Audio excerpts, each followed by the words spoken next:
guess we're back for episode 5, right? 5. Damn, dude, it's already been a month and some change. 5 we did one. we missed 2 one weeks. Oh, you're right. So we've been about 7 weeks. Did we miss 2 weeks or did we? No, miss it was 2 weeks because the prior week that we were supposed to. Yeah. And then well, I had to work that Friday night. Shit, I was working right now. That's why I couldn't go get the stuff. And I got drunk. Oh, damn. Yeah. So. Yeah, that's why it worked out. Yeah, 7 weeks. Yeah, we drank. Was it? We went that weekend. We went to. That was Saturday. Oh, y'all went on Right, Saturday. that weekend. Oh, okay. Yeah. Buffalo Bayou, is that what it is? Right. Yeah. Check it out. It's Houston, good Texas. stuff. It's really nice. Yeah, episode 5, dude. It's crazy. It is crazy. It's actually, it should be a month and a half, but how long has it been now? 2 months? 2 months? Yeah, por ahí. Yeah. I mean, that's crazy. I think slowly but surely we're getting traction. I've gotten a few feedbacks. Really? Yeah. When you get feedback from random people, that's when it matters. Dang. That's y'all true. made Not it. from like people you know, because people you know they're always gonna help you out. But when you get like some feedback from random people, you're like, oh, snap. Yeah, I mean, slowly And but then surely. you gotta search them up on Instagram You got to and start Facebook, getting yeah. some traction somewhere, though. That is Yeah. true. Hey, you people, if you're listening, share this with other people. Help us out. We want to quit our jobs. Yeah. Become famous. I was just letting them know on Tuesday I did a mock interview for a student at University of Texas, right, for the Society of Hispanic Professional Engineers. Isn't that the thing you're part of or something like Yeah, so I was a part of that organization when I was in school. So I was like, man, you know what? Let me do something for them because they definitely helped me out a lot when I was in school, right? That and my other organization. that? In Pi what ways Sigma did they Pi. help you out? You just can't say they helped me out. Well, I guess developing, right? Professionalism. So the student I was talking to, she was a first generation Mexican American. Just like us. Yeah, literally. And she did not know what she was doing. She was like, I just did it so I can start, getting familiar with all this stuff. And then it's just through talking to her, she was like, sorry, this is just hard for me. I've never, been in situations like this. And it was online. Can you believe Yeah, it was like exactly. person to person? Yeah. and It'll be different. It would. I It mean, definitely to would. be in front of somebody, I guess you could, depending on their vibes, you can read them and Right. learn to contribute, how to make them more comfortable. Match their vibes. Yeah. That way, that you can both be in Exactly. sync. And yeah, pretty much what ended up being freaking mock interview ended up being like a motivational speech for her because I told her, I was like, look, don't feel like, she was like, I feel like sometimes I don't belong here at UT, just how I felt like when I was in high school because my high school was predominantly white. And I was like, well, think about it this way: if you're at UT, it's for a reason. So don't feel like you don't belong. I was like, I remember one of my Rodrigo's sisters, Rosaura. One of the first things I still remember today is right now we're so this is 2008. Right now we're minority. Down the road we're not going to be a minority no more. Yeah. And I think we're pretty much at that point where we are very close to. So check this out. 5 years ago there was 52, 54 million Latinos here in America. This is 5 years ago. Mm-hmm. So here in America, we're on the road to being primarily brown. We are. Think about it. Exactly. So we reproduce like bunnies. Oof. Not me, guys. I have no kids, not married. and then you see all those little badass kids with like the silver teeth. And why you judging me? I used to be one of those kids. Dude, I had cornrows. I got a grill. My and looking like what's that movie with 3 6 Mafia? You got me there. I don't know. The one they're like from Memphis. What's that movie called? Google it. Googleele. Ahorita lo voy a googlear. But yeah, that's so keep on spreading the word, guys. Somebody out there is gonna learn something out of this. But you didn't finish your story though. What was the story? Yeah. So it pretty much ended up being, like a motivational speech for her. I was like, you know what, you belong. I told her, I was like, just how you are now, I was back then when I started school. I was like, professionalism did not exist in our household. It did not. That even the word, the definition of it, we didn't know what that was. Not until I went to school and I learned it through these organizations, right? And so sure enough, like she was like, when she started talking to me, she started getting emotional and Did she cry? She was, there was teary eyes, right? But that was the cool thing. Is that after I finished talking to her, she was just like, all right, cool. You know what? I belong here. This is my spot. This is what I'm supposed to be doing type feel. This is what I'm studying for. Right. Did you tell her about the podcast? I did not. It was all recorded professionalism stuff. You know, when you stop recording, you can say, all right, you know what? I got did a not podcast. have control of the recording button. So you as the interviewer, did you feel proud? I did. I actually did. And that's kind of a cool thing that I was like, damn, you know, we're in a situation now where we've learned. I'm not saying we're masters at what we do, but we've learned enough to at least pass it down to somebody else, and you know, give them the information we wish we would have had, right? Because passing the torch, como dicen. Yeah, because I mean, it's not an easy thing to learn. I mean, learning how to talk to people, learning how to, you know, feel their vibes and, you know, try to match it up. It's not an easy thing to do. Hell no, especially not through Zoom. Yeah, and then, you know, sometimes you get some cool people, you know. I've been in interviews where they're cool, other ones where they're not, and it's just like... Right, it's like dry. Right, what are we doing here? It's like turkey. Right. What? You know, turkey's dry, bruh. You ever had turkey thigh, baby? Nah. Juicy, ready. It depends, though, if you get barbecue sauce with it. If not, nah. Oh, yeah. Si lo agarras solo, nah, hombre. No, not at all. Hey, did we introduce him? Or Now we kind of haven't. roll out? We're kind of going into the why y'all should share the podcast. Hey, but guys, for real, definitely share the podcast. These guys, definitely I've been watching each and every podcast since they've started, and I've been giving feedback. You're one of our loyals. Especially with Joe. Come back, Joe. You're a groupie. Man, that well, actually, Joe, man. they told us, one of my coworkers, like, y'all need to get Joe and Cindy together and see how they interact. Yeah, that is true. That should be a good That'd be one. scary. Yeah, because y'all Like, got we'd to have meet to my sit them sister apart, last though. week. ¿Qué tal si se agarran a chingados ahí en el podcast? Yeah. I love how animated your sister made the show for the I know, last one. right? Good Like Lord. she brought a lot of like Different animation vibe. and the vibe, and it kind of like it brought out a little bit of like an excitement out of y'all. I know, you know, you grew up and y'all real chill, really cool, calm, and collected. Mm-hmm. But I think throughout the show, y'all have learned to express. And Yeah, we be a little have. bit more. No doubt. I mean, I don't know if anybody noticed it, but like last week, my sister and Christian, Cindy and Christian, they kind of They had kind of that, took like, over the show, though. That, noticed they that? definitely did, but They they were kind of reconnected, right? Because Yeah, if you heard I them, think they were talking needed to about how they voice were, something or something. I don't know. they were closing back when they were in high school, whatever, and then they kind of just, you know, life happened, they grew apart, and then it just kind of happened that they were like, well, you know what, I missed that, you know, them talking to one another, and I was like, oh, shit, that's pretty dope. It's kind of eye-opening, like I said it last week, because I didn't know they got along like that. I was like, oh, Yeah. damn. well, maybe What about you, Chingiz? How many siblings do you have? Well, introduce him first. right. So I'll let you do the honors. go ahead, man. We have Edward, a.k.a. Chingiz, a.k.a. Kingiz, a.k.a. El Chicken Nuggets, Chicken nuggets. tell him why. a.k.a. why they- Kiwis. Why is he known as Chicken Nuggets here at the house? My dad, he nicknamed him that after a Super Bowl. No, not after, but During. before a Super Bowl game. I forgot which one it was. And Kingy showed up with two of the 40 packs, 50 packs. two of the Yeah, 50 that must packs. go 50s, yeah. Let me tell you that about that. Se acabaron. They were gone. Hambrientos. But yeah, so then that's why Dad calls them chicken nuggets. And that's why my dad calls them chicken nuggets. And while we're at it, what are y'all drinking today? I can't drink. I'm on medication, so I'm on. You know, Paula told me we got to make an episode about that. About what? Mexicans and health. Yeah, that is true. Yeah, I'm a Mexican in health. I'm living it right now. Yeah, I just experienced it, so I know what you're talking about. Yeah. But yeah, we got Palomas. What was that in episode 2, right?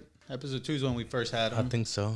I appreciate that We went back to it because that's Kingy's drink of choice of drink. Let me tell you about this drink. I'm Latino, but I've never heard of a paloma until one day I was out here cutting these guys' hairs. I'm not a barber, guys. I just do it because Hey, he does a good job though. He's a nice little side hustle. So y'all hit him up. Y'all need one. No, I'm not doing haircuts. Okay, don't hit him up then. I mean, if you need a haircut, I got y'all. Don't worry about it. But I was cutting hair, and it was me, you, Joe. Skeet, Joe, and they were like, "Hey, let's have a couple drinks." Yeah, that is true. And then we went to go get a bottle of this, some squirts, Just a bag of ice, limon. lime, Yeah, limon. salt, and ice. Let me tell you, I have not stopped drinking this. Remember you got Schweisty that night? Yeah, it was our friend's Vanessa's graduation It was a party. graduation. And right after that, we went straight out there, had a good time. I literally drank the whole bottle by myself. He did. It wasn't this big though. Like, don't. We had I'm not the an little- alcoholic. You know, yeah. I'm just. It just really. It tastes really well. You know Is that what? what- This is that What like? is that, man? It's like them chili twang Cindy bought last time. Is it good? It is actually. It's pretty damn delicious. Try it. I kind of want to try it. Yeah. No es como el Lucas. Somewhat, yeah. It's Remember not as Lucas was salty as discontinued Tajín. because of so much iron that it had. Yeah. I still haven't died. 0 carb I know, right? and a lot of sodium. A lot of sodium, I guess. That's the best part. Hey, ya conté pinche heartburn. You can be like, oh, that's the best You know part. what? I never had a lot of issues with heartburn. Really? No, not really. That's good. Me lately, I've had issues with heartburn. I had to take don't come out. You can do it up here, güey. There's just a lot of noise, you know. That's all good. Mete el dedo, güey, mejor. Nah, that's disgusting. Yeah, lately I've been having issues with heartburn y me tengo que tomar las pinches pasitas. ¿Cómo se llaman? Los Tums. Tums. Yeah, Las Tums. pasitas azules, güey. No, güey, estoy no. Multicolor. My boy over here. No, not yet. Not Hey, yet, player. Freaking aphrodisiac. Se puede solo, güey, al natural. Puro pinche ostión, güey. Al natural, güey. Just keep. I don't have that problem, guys. So Yeah. So we're not gonna talk about health because health is next week. Yeah, we'll save that for another. Yeah, for sure. Or later down the not road. next You week, know? but down the Episode 12. road. Yeah, Stay I haven't tuned. used that line. There you go. Damn it, I caught myself too. Which one? We'll leave that for another episode. I know. No, but it's because we were going that way too, and we're like, it's so easy to go. yeah, it's so easy to Yeah. go any random way when you're actually like into the topic. It's easy to Well. go that way. You got a haircut, man. Dude, that was like 3 weeks ago. Did you really? I haven't gotten one. I look all nappy. The week Dude, you after, walked in, I the was week like, after man, Joe Rico told me to go suave. get a haircut. Here I am talking about Chingy's cutting hair, and here I am looking like a slob. For real.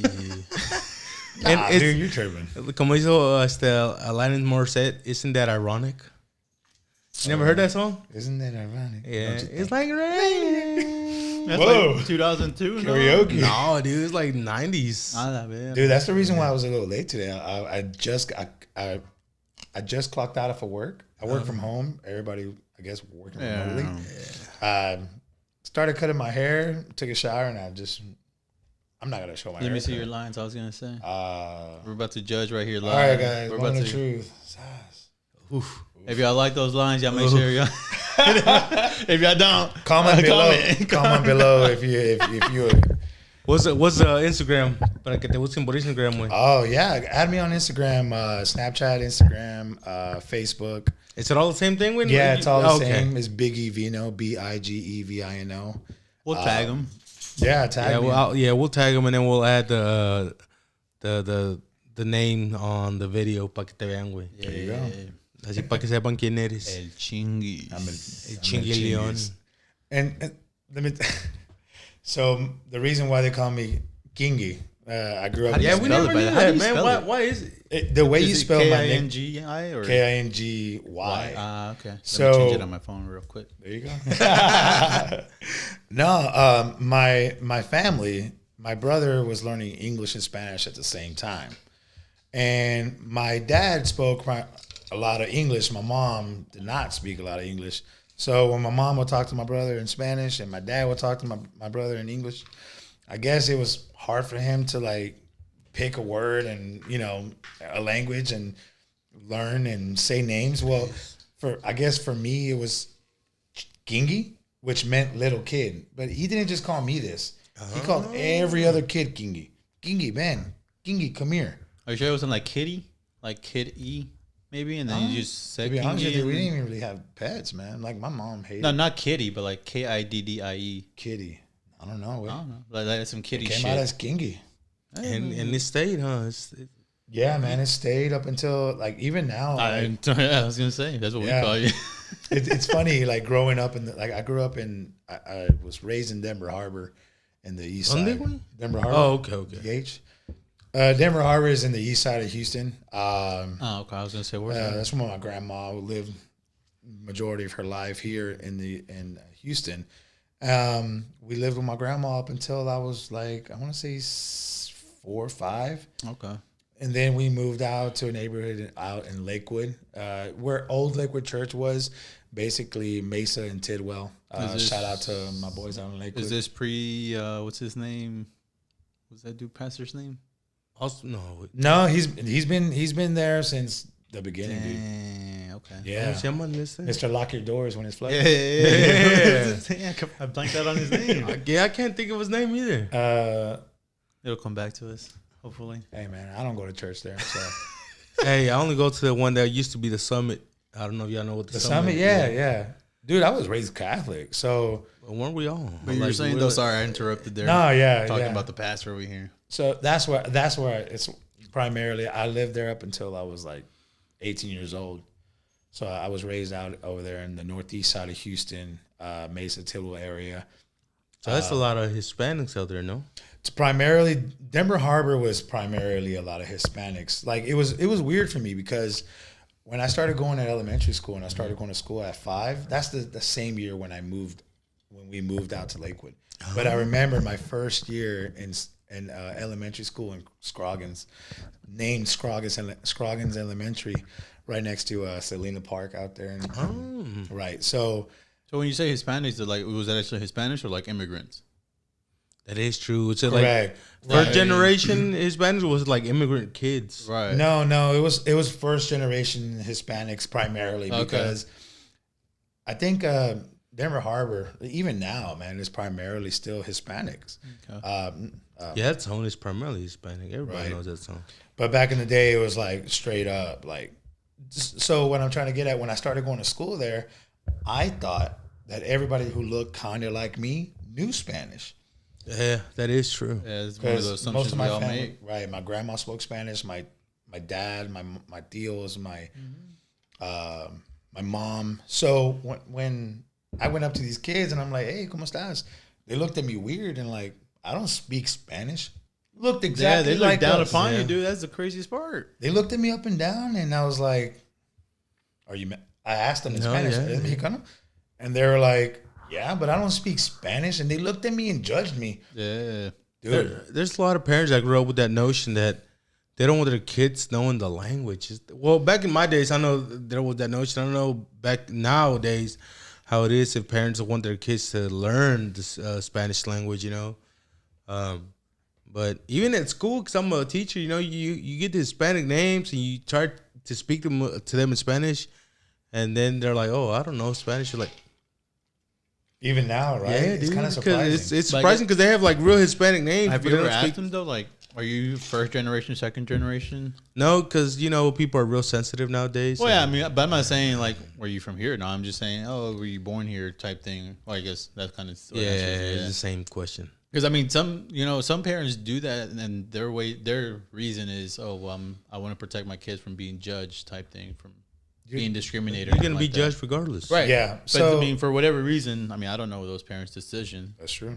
That is true. So think about it, man. I mean, we are Latinos. We're always going to be judged. We're always going to have obstacles. No matter what.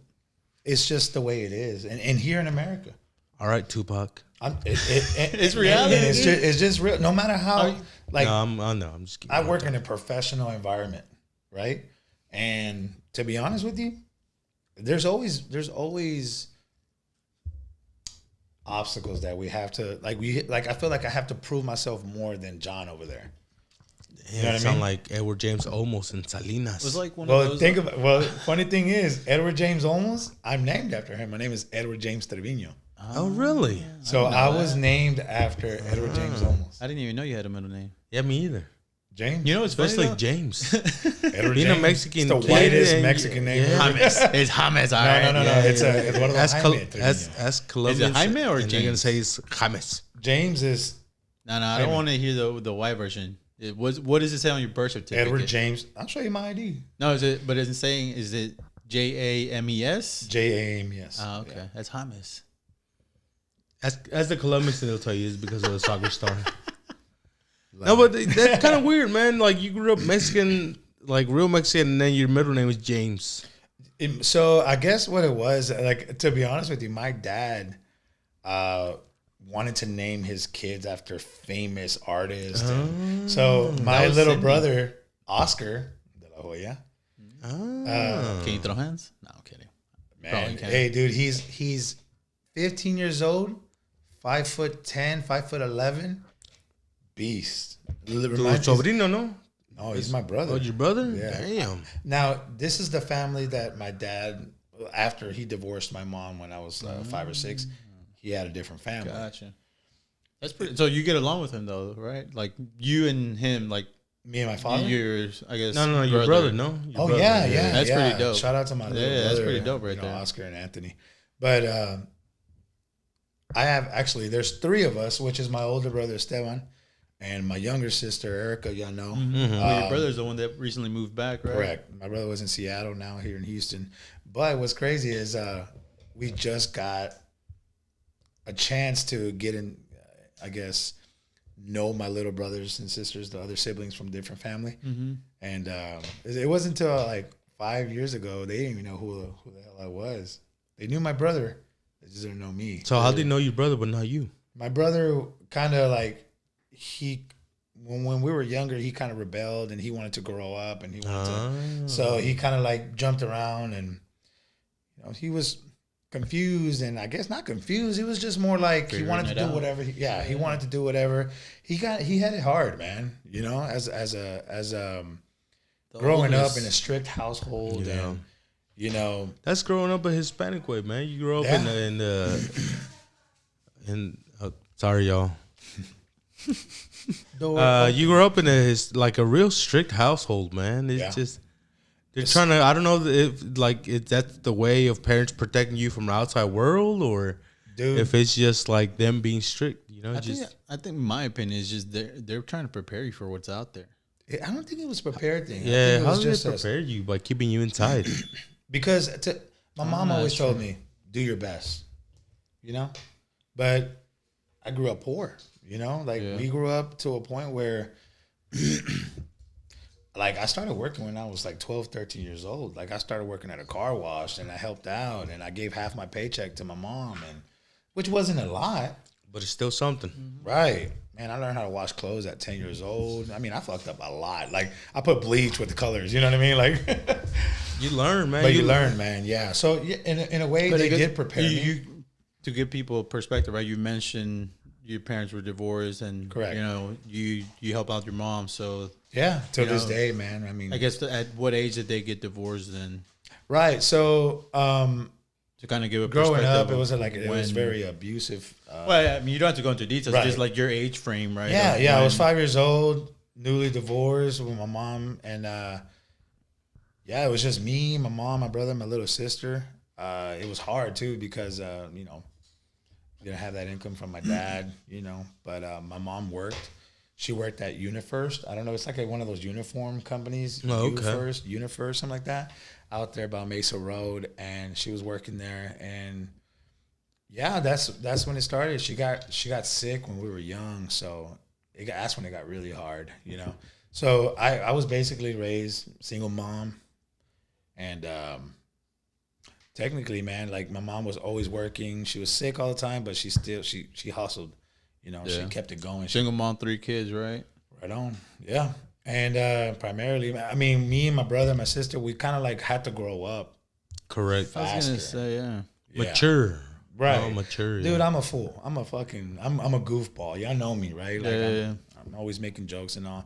But yeah, like in different aspects on how I handle things in my family, and you had to grow up and you had to take care of business. And that's just but I'm not mad. I'm kind of happy how it happened because it teaches you how to actually look for yourself, yeah. Look out for yourself, how to survive and whatnot. Yeah. But how does that help you, like, when it comes to school? Like, let's say when you were in middle school or even elementary school, you know, or not help you, but affect you. How does that affect you? Because unlike us, you know, and I don't mean to, like, rub it in or none of that, but, you know, we were blessed to be in a household with both parents, you know. So, I mean, our hardships were a little bit different, you know, because we face hardships, but with you, like, how did it affect you going into elementary school and actually through school? Yeah. So being raised by a single mom, primarily women. My grandma kind of stayed with us a couple years, and she helped out a lot. And my tia, she's my other mother. Her name is Olivia, and she basically raised us. Like my grandma. Olivia, she raised us, and my mom, it was kind of hard, but and when I listened to y'all before, y'all didn't really express to each other, and you know, I guess with time y'all started like talking more and sharing, being like Opening up. opening up, right? So me, my brother, and my sister, we've always had that connection. Like my sister is my best friend. Like literally, I tell her everything. Like if I have a problem, issue, she's my to go to. I call her up, she answers. She's number one, dude. But going through like it was crazy because you gotta understand, raised by women. Correct. I didn't different know anything about mentality, dude. sports. Did you play any sports in middle Yeah, school? yeah. No, not in middle school. Up until high school. High school is when things got real. So when we lived in the northeast side of Houston, like the school districts were like really bad. The North Forest Independent School District. Yeah, I know that. So right, so Lyons Elementary, which is not there anymore. I went to Kirby Middle School, which is not there anymore. Good lord, how bad. They Smiley High School, which is not there anymore. Shout out to North Forest Independent School District. If you're still there, dude. Barely. I think they have North Forest High School now. It's Yeah, they like do. They do that's have no crazy. force. right. So the school district was, I mean, it wasn't a good, like, to be honest with you, and I'm not trying to hate, but I wasn't a really good student. Like I initiated with the class but I was more like a clown, you know, like I tried to make people laugh and I was a class clown. I was very smart, so to say. They would say I'm smart, but the majority of the kids that went to school there, they were just, I felt like the teachers were just like, I don't want to deal with you. Let's just pass you along. yeah, Yeah. just go through the system. Right. Which was sad because I learned that the hard way. Up until 8th grade, a buddy of mine, when we were living out there in the Northeast, a lot of crime, right? So I started smoking weed. I started sneaking out the house. I started doing Eighth really grade? bad things. Huh? 8th grade. 8th grade, man. So I was like 14 years oldish. Nah, dude, right, I was like 13, 13. 13, 14. Yeah, dude. So, like I said, I started working when I was like 12, 13. So I Yeah. felt like I was a big dog, you know? Yeah, I mean, once you have that money, I mean, We Right. start You making feel more like you- money than your Your homies. classmates. Yeah. Yeah, dude, you feel like a big dog. So, yeah. So, and to be honest with you, like growing up without a father, like I didn't know how to defend myself. Like me and my brother would like fight and all, but Like y'all would play fight or y'all would fight. no, chingazos way. Damn. Like my brother's the reason why I learned how to take a fist to the face, man. how much older is your brother than you? So my brother is turning 34 in November, and I'm 31, so 2.5 years. Okay. Yeah. I was curious 'cause I know I've heard scenarios where the oldest sibling takes over that role that isn't there, right? Like, the mom is there and there's no dad, and if there's an older brother there, they kind of take that father figure. It was me that took over. Gotcha. Yeah. Damn. That really is maturing then. Yeah. I mean, a lot of people don't know that, but at the end of the day, like I never really talked about it because at the end of the day, who cares? We care. Well, some people I care. mean, The we people care. who listen care. The Right, people who exactly. need to hear this care. The people that need to like relate to this care because Oh, they're yeah, like, right. it's just like me. I grew up this way. Or I'm growing up this way, Yeah. right? I mean, for all we know, we may get a young listener out there and they're like, damn. So it is okay to suffer. It is okay to share Oh, yeah, emotions. Or dude. it is okay to, I'm not going to say it's okay to smoke and I was about to say that. No, It's not that's okay to not smoke, right. guys. But I mean, it's kind of one of those hardships, right? That you may feel like you can get away with it because there's only one parent role in the household, right? As opposed to us, we had two. So, granted, my dad was working most of the time, but he was still aware of what was going around inside the house. He was kind of keeping an eye. I guess my mom would just give him the progress report, you could say, at the end of the day. And we would hear about it the moment he had a chance to sit down and talk with us. And we were just like, fuck, I thought I got out of that one, but apparently I didn't. See, I didn't have So- that problem at all. Like my progress reports were like, E needs work. C, you got a D here. So you know how they would send y'all home and you need a signature. Yeah. I learned how to forge my mom's signature. Shit. Till this I never day, had my to signature is the same as my mom's signature. Just in case. Hey, but she knows that. Like, what's crazy? Like growing up, man. Like she knows that now, or she Yeah, knows she then? knows that now Oh, because- okay. I was gonna So say. think about it, man. Like all these things that we did, like we were always alone. My mom was always working and out. Exactly. So course, me, my man. brother, my sister were always alone. And man, we did things behind my mom's back Did you live in a house or an apartment? No, well, so at first we lived in an apartment when we moved from Denver Harbor, and then we got a house like which is not even a mile away. Gotcha. But yeah, majority of our lives we always lived in a house. Yeah, gotcha. Because I know we lived in apartments most of our childhood, right? And it was hard to do shit like that because word got out real quick in the apartment complex. Really? Yeah, my parents, my mom knew everybody. Just in choose there. muscles. They knew somebody at the front gate. They knew somebody in the office. They knew somebody in the other gate. And it was Yeah, just they like, knew that word passed and like around it real was quick. funny 'cause for us growing up as kids, like everybody knew everybody's parents' cars, right? So we lived. right, Our parents had to make a big old U-turn to get to our Yeah, it's a unit. big old U. And so when somebody saw my parents' cars driving in, they would run in and tell us, "Hey, your parents are coming home." And that would be our cue to go inside and pretend like we're doing homework, so that whenever they Or got home, start doing the homework. yeah. And then so by the time we got home, we're like, "Oh, can we go out and play?" But little did we know, like they actually knew that we were out there, right? Because all the adults found out. And Yeah, Yeah. everybody like Yeah. snitched. we on weren't us. that slick. Nah, man, like, so obviously in the neighborhood that we lived in was really like dangerous. Like it's crazy. My next door neighbor on the right was a drug dealer. What's the danger? Like hardball? You know, when like you gotta run into your apartment complex. You told pedo. No, you just have Okay. to make sure that you were inside your house before those lights turned on. Okay. Yeah, yeah. Man, we didn't have cell phones or anything. Oh, you I what know mean? we That's didn't true. grow with that That's very stuff. true. So I had a friend that lived down the street. Shout out to my boy, the Frias. His name's Javier Frias. And I remember, man, he was a lot older, like maybe a year older than my brother, but we would always hang out with him and his brother, Julio Frias. And he had other sisters, little Monica, and, to be honest with you, I forgot the other one's name. Hopefully she doesn't hear this. And Oh, hopefully they don't yeah. relate. I mean, I got a lot Hopefully of- you weren't cool with it. No, we were mad cool. Ah, Y how valió you forget her queso. name? The thing is, man, like, it was crazy. Like, Do you at least know her nickname? For real. That's a no. I'm gonna look it up. That's a big Keep no. on going. Man. Keep on. But anyways, we hung out with them a lot, and they were the type of family where they were really close to one another, and their mom and dad were part of their lives. So it was cool to have, to see that, like he had his mom, and his mom she was awesome. Dad was awesome too. He was a very quiet guy, but other than that, he was real cool. Were they Mexican? Or- They were Mexican. I think they were Spaniard, really, to be honest. Speak Mexican, talk Spanish and all that. Speak Mexican. Yeah. So, Unless they have like Racist. straight up accent, and you're like, you're not Mexican. no, they're like from El Cerro, güey. They had like pueblos. in El Cerro, Yeah, like, it was funny. That whole country accent.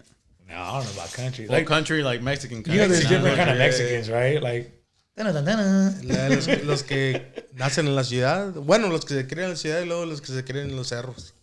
Yeah. Ándale. Como dice, no es de mi pueblo. Did at any point do you ever feel jealousy towards them for, I guess, them having that and you not? No, because to be honest with you, my mom worked hard, man, and my mom worked hard, and so did we. Like I worked, I made my own money. I wasn't jealous because I always had everything I wanted. And to be honest, most families like them, they kind of grew up the same way, poor, and Yeah. and it was like they had their things and I had mine. Like growing up with the father and the way they grew up, I didn't really look and compare. I just kind of like lived life and lived the best way possible. Like That you knew. right, Yeah. that I knew. So I wasn't really jealous. Plus, most of my friends in that neighborhood never really had a father. So I kind of related with them a lot. So everybody related to one another. Better Yeah. yet. So our friends that kind of like hung out, it was just like, yeah, me and my mama do. You know what I'm saying? Like one of my really good friends growing up, his name was we called him Chico, but his name was Jose Martinez. I don't know where. I don't know not where he's related at to now. us. No, right. He's not related. But he was like the coolest kid, man. He was my age, and it was rough for him, man. Like he was one of the youngest boys in the family. Mom took care of him. Big brother Johnny, big Bubba, other brother Bubba, and I remember his sister Esmeralda. They were all cool, man. Entonces sí te acordaste el nombre, güey. Ah, Yeah. that's Yeah. Well, the Just thing a is, weirdo. I mean, Now you come out I hung out with them a lot, You Yeah. came on the podcast. Shout out, what's her name, man? Introduce her. Shasta. Shasta. She's named after the cougar for U of H. Yeah. She's a rebellious dog. Ale. She's cute, guys. Ale. She's all right. Oh. Ale. She ain't no golden retriever. She's not a golden retriever, Way but to go, Shasta. You make Gingy lose his train of thought. for real. It was such a good train of thought, too. Yeah, for sure. Yeah, so You were talking about Esmeralda. That's where you ended up. no, I wasn't talking about her. Well, no, that was the last name you said. right. From your No. boy Jose, right? Yeah. No, but it was funny because we all related to one another, and fucking dogs. everybody who had a family, who had a mom, Y'all keep and going. dad, Let me take these dogs over there. I cherished it, man, because it was good to see that because I didn't have it, and I was just like, man, that's so cool, man. Yeah. And to be honest with you, I never really had a father figure, but I had an uncle. Shout out to my uncle Lucio, Jose Lucio Trevino, and that's my dad's brother, little younger brother. But man, dude, he was always there for me, man. Never to be like a father figure and tell me don't do this, but he was always there to Like listen. a guide type thing. Come here, like, hey, talk to me. You know, Yeah. and I've like through the years, he's made me travel to Cali with him. Thanks to him, like me and my sister went out to Cali and visited him. Yeah, that's pretty dope because you know Yeah, sometimes when So the he divorce lived in happens, Cali? Or did he live here and move He to lived, Cali? yeah, he moved, Okay. got out the hood, got out of Denver Harbor. Yeah. He got a Finally got a piece of the scholarship. pie. Yeah, he got a scholarship out there in Minnesota. Nice. Went to school out there, got married, and didn't work out. You know, And met the love of his life. Ain't nothing wrong with the divorce though. I'm gonna say that to be honest, right? Some Yeah, people say, because- "Oh, well, do it for the kid," or "Don't do it for the kid," but you know, it's just one of those. With divorce, that comes like a big negative connotation it behind it, does. right? But it's just like, look, dude, like you don't know what I was going through Right. that led me to a divorce. It was either, you know, I divorce this person, or it's gonna turn to a point where it's gonna be unhealthy emotionally, physically, and that's really not necessary, right? It takes a toll on people. Right. Look, man, I say, look, at the end of the day, man, if you're not happy, Ya le chingaron todo eso a la botella. El Chinguis? no way, No, I'm just kidding. yeah, it's me. I don't care. I'm not driving. I'm an Uber. But yeah, so what I was gonna say earlier though is that you know, usually when divorce happens, the family tends to literally it's Yeah. not just the person that goes away, it's literally the family separates themselves from the other half, right? Yeah. So like in this case where your parents got divorced, you stay with your mom, like it would have been easy for your dad's side to just And that's just exactly side what away happened. type thing, right? Like I still like so I Like is your uncle through your mom's side or through your dad's my side? dad's side. See, that's what I'm saying. Though, like Oh, it's dang. easy for the dad side of the family to just be like, all right, you know what, you divorced them, Right. that means we're Took a divorced with them deuce. too, type thing, right? But the thing is, like the first, I want to say the first 8 years since the divorce was like the hardest, right? Because there was a lot of like, oh, your mom this and she's a liar and The finger pointing. yeah, right. Your dad's a good guy, but they don't know, right? Like They didn't see they the- only heard what my dad had to say. Yeah. They didn't care about what mom had to say or what I had to feel. What have I experienced? Yeah, because it's never about the kids, right? Right. Unfortunately. So what's crazy is now that we grew up and now it's like it's come out to the light, but for some reason people don't want to accept it because they don't want the controversy. They don't want to go through it. They don't want to Correct. they just want to stay content with what they have and just be like, Politically correct. right, just show a face like, oh, hi. But I like that term, show a face. show a fucking That happens a face. lot, especially in the Mexican culture. Oh, in the Mexican culture, happens a lot with people. They show faces, but then they turn their back to you, and it's a whole different other person. And this is why, let me tell you what, and I don't fuck with a lot of my family because of On that. mom's side, dad's side, or both. No. See, Or my you say mom's extended side, family, like Yeah, aunts, like- uncles. right? Like, Damn, Julio, he's throwing jabs at you, Julio. You're listening to this. no, dude. Hey, on some real shit, I love my cousin. Nah, I'm just fucking with you. No. I love my cousin Julio and my little cousins. Angel and Alex. I've always had I've always loved my family. Whatever would have happened in the past before, I mean, we don't talk anymore. It happened. It happened. Yeah. But the bad thing is, it happens between adults. It never The happens thing is, between we're the kids. adults now. We could change that. Well, yeah, you is can true. now, right? But unfortunately, for whatever reason, some kids make their parents' problems their problems for whatever reason. I don't know. That what is true. That is true. Like it's an adult thing. It should stay an adult thing. Like don't let adult problems kind of intervene or intertwine with los primos. You know. Yeah, because I mean, we're That's probably in the something same we grew up situation with some with, of our and, cousins. and now, They're probably holding grudges against us because of or problems between our parents. But it's just like, It's like, bro, we I had no didn't do deal shit with to it. You, you know, Like, I'll go have a beer with you right now if you invite me. Yeah. And you Just know wear what? your You know what it mask. is? They probably feel the same way. But are you saying, "Hey, vente primo, come I mean, tap"? I don't have their contact info, so Well, I mean- to be honest with you, I only have contact with my cousin Julio, and there's been times where it's kind of been like, "Hey, you want to hang out?" Because he was like literally one of my. This is the reason why I met y'all. That's Yeah, true. you're right. Julio very is the true. reason why I know you To Julio guys. Cojelon. Shout out to Julio Cojelon. Pinche He's barbero. the fucking first sixth grader I knew that had a full on beard. Beard, yeah. This dude had a mustache at the age of 4. What they say, he used to shave in the morning, and by like first period, Yeah, he yeah. already had the 5 o'clock shadow. 5 o'clock shadow, First period, 7 o'clock shadow. 7 o'clock shadow. Yeah, man. I miss my cousin, man. I mean, shout out to him. If you're listening to this podcast, dude, let's link up, man. But no, you know what I've noticed, and since we started this podcast, is it's made me talk to my in-laws about certain topics that I normally wouldn't have talked to. Don't they listen to the podcast? I think my father-in-law and mother-in-law do. I don't And think my then, but that brother-in-law one does. episode, like we dropped f-bombs like a mother. Yeah, See, they I'm told trying us not to, about I'm it. not trying not to curse. a Ah, I lot. mean, Yeah, it's no, fine. It is what it is. But it was just fun. It's pretty cool to actually go through this and then be like talk to them, and Yeah. you realize like through this podcast, like a we're learning review. how to, like you said, express, how to talk, how to communicate. or even just open up to Right. like, or even just say hi. Or, Yeah, exactly. Hey, I seen this. Yeah, like I was talking to my brother-in-law last weekend, and then I was asking, 'cause he's the first one in his family to move away from home, right? And I was like, "What Yeah, made he you want to was. do it, right?" And he was just like, "I'm chasing the money." He's like, "I told my parents since day one I'm gonna chase the money," and sure enough, you know, he stuck to that's his motto, and that's what he's gonna do. And I'm like, "No, props to you, dude. Props to you, because you have a wife, you have kids, Yeah. so it's not an easy thing to just Up and leave. yeah, you know." But the fact that you have that support system, it's just like, all right. Hadn't he just bought his house too? That he had to Probably sell? like 6 months in. like 6 Who's months this? in. My brother, my wife's brother. Oh, okay.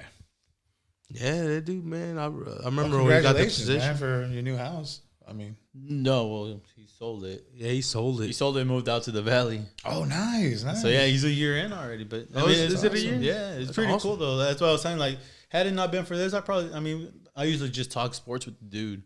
The Rockets, the Astros, Texans, and it just stays at that. That's another topic, though. What, Like I was sports, saying- like Houston Yeah, sports. man. Like so That's gonna be a really short topic. Let's not go.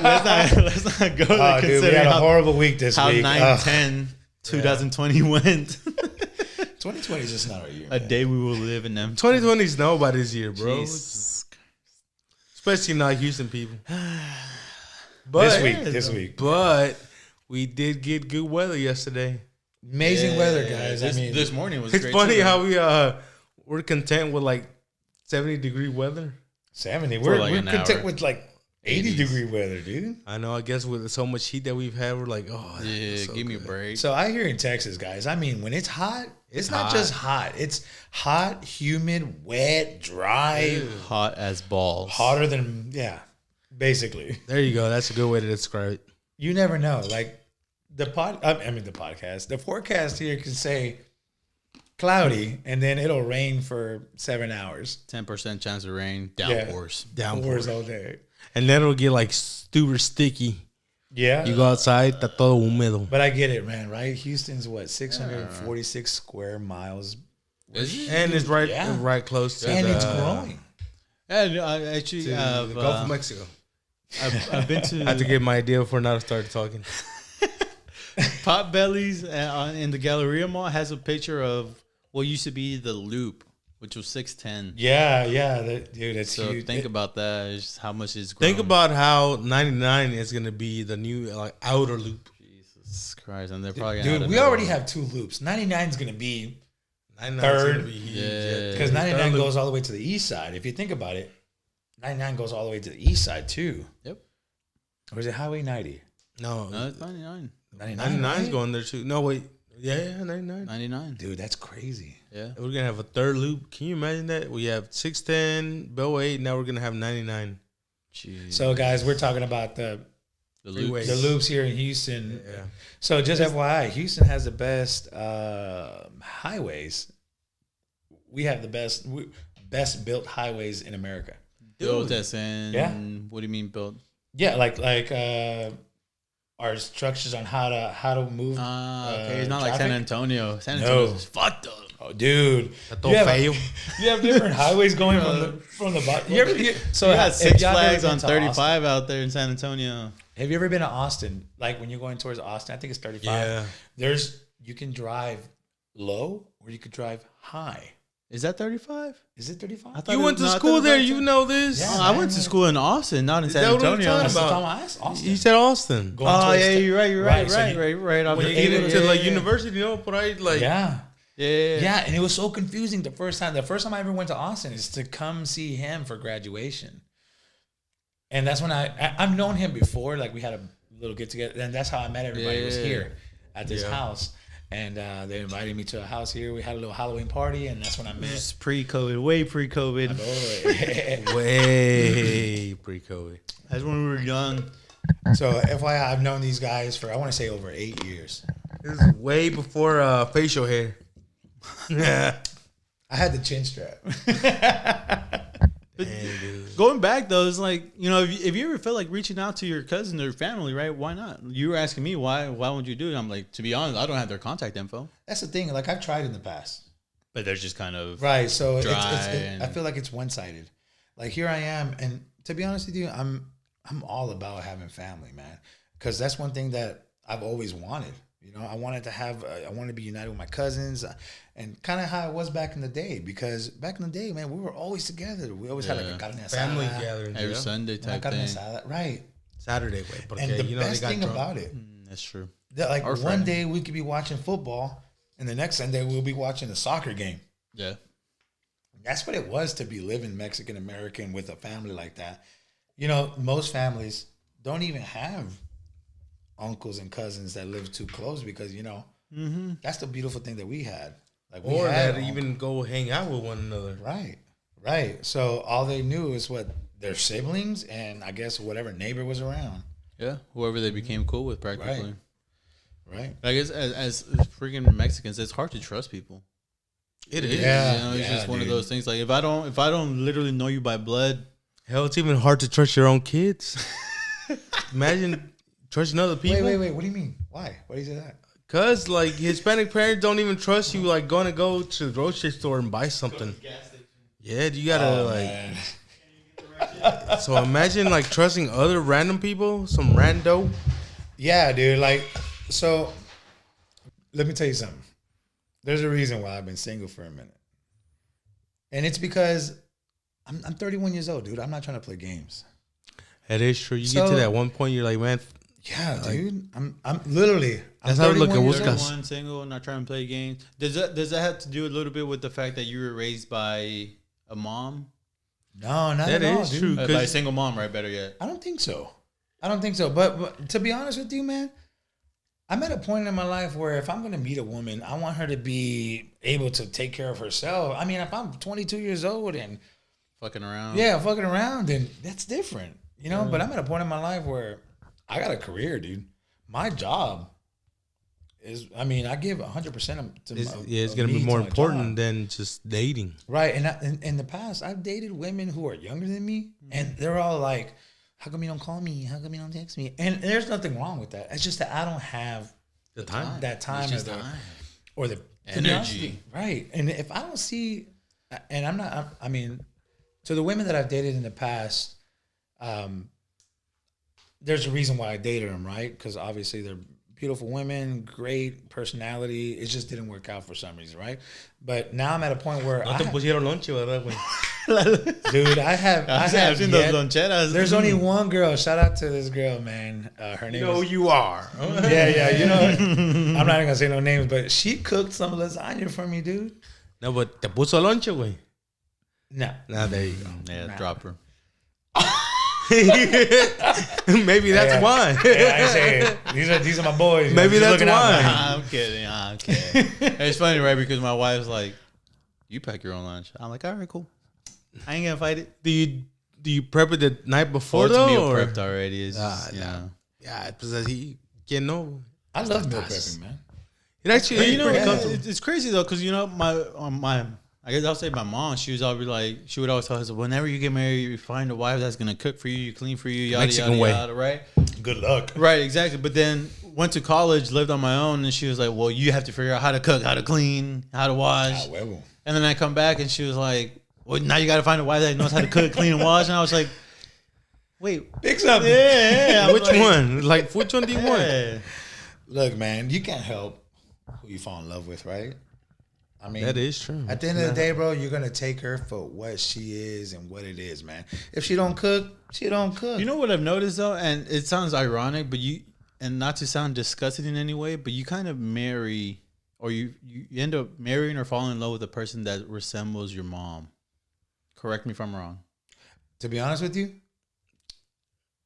I don't know, man. You're right. Kind of right. Because like Someone's gonna nurture you. Better yet, like someone's gonna. well, not only nurture, but like in my personal experience is, you know, Today, I always Junior. I have that stuttering problem. Jesus Christ, I need to drink more. Dude. But you know, in my experience, you know, mom is tough. She's very independent. She can look out for herself if she needs to, and literally, my wife's the exact same way. You know, and it's just like thinking about it now. It's just like, damn, that's crazy. How I guess I don't know the mind works it's that something- it gravitates you towards that. It's something about a woman who is. Now, most people might feel different. Like most guys like women who are just submissive. You know, do what I tell you and shut your mouth. Bon Right. noche. Right.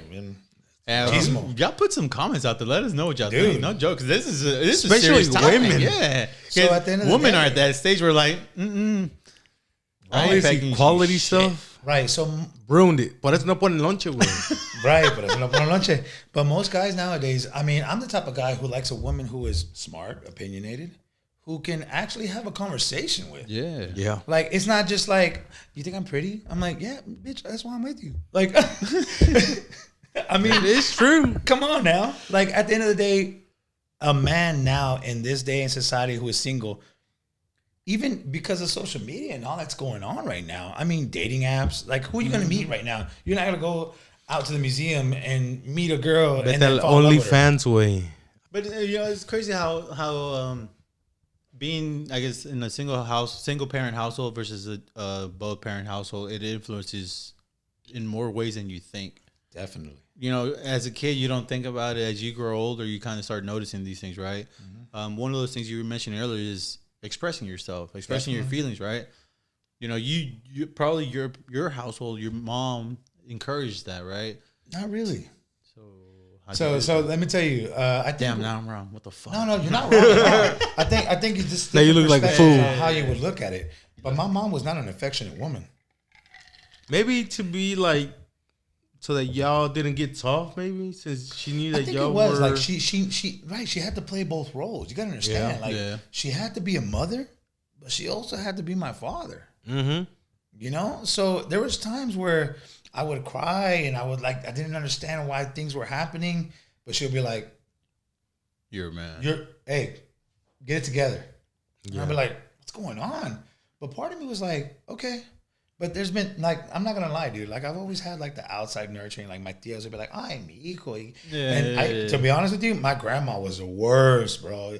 Yo era su príncipe, bro. Like, that's I, how was, grandma I could do no wrong. Dude, that's how, that. You think about it. Like, your kids are always with your mom, right? Grandma's love is different from mom's love, dude. Because they love you with no, like, Yeah. I don't know. no end. Yeah, It's like to no end. My dude. mother-in-law, I think, and I'm probably saying this wrong, but my mother-in-law says, los papás son para crear y los abuelitos son para malcriar. Oof. That Está is true. cabrón la vida, güey. Yeah, and I was like, damn, that's deep. Everybody. I feel like I'm in school again, dude. I'm like, damn. Nah, dude. Hey, I don't have, like I said, like I don't have kids, but man, at the end of the day, like I'm not in a rush. Don't rush. I know. man. Don't rush. I'm at a point in my life, dude, where I'm happy, but I also know that I'm the type of person that's made to love, dude. You know, because at the end of the day, like, I don't like being alone. But at the end of the day, like, I'm not saying I'm lonely, dude. Like, I'm happy with where I am. I got a good job, good friends, good family around me, and I'm always trying to surround myself with people who are trying to better themselves. And There you go. you know what I mean? So at the that'll end of- make you better. Exactly.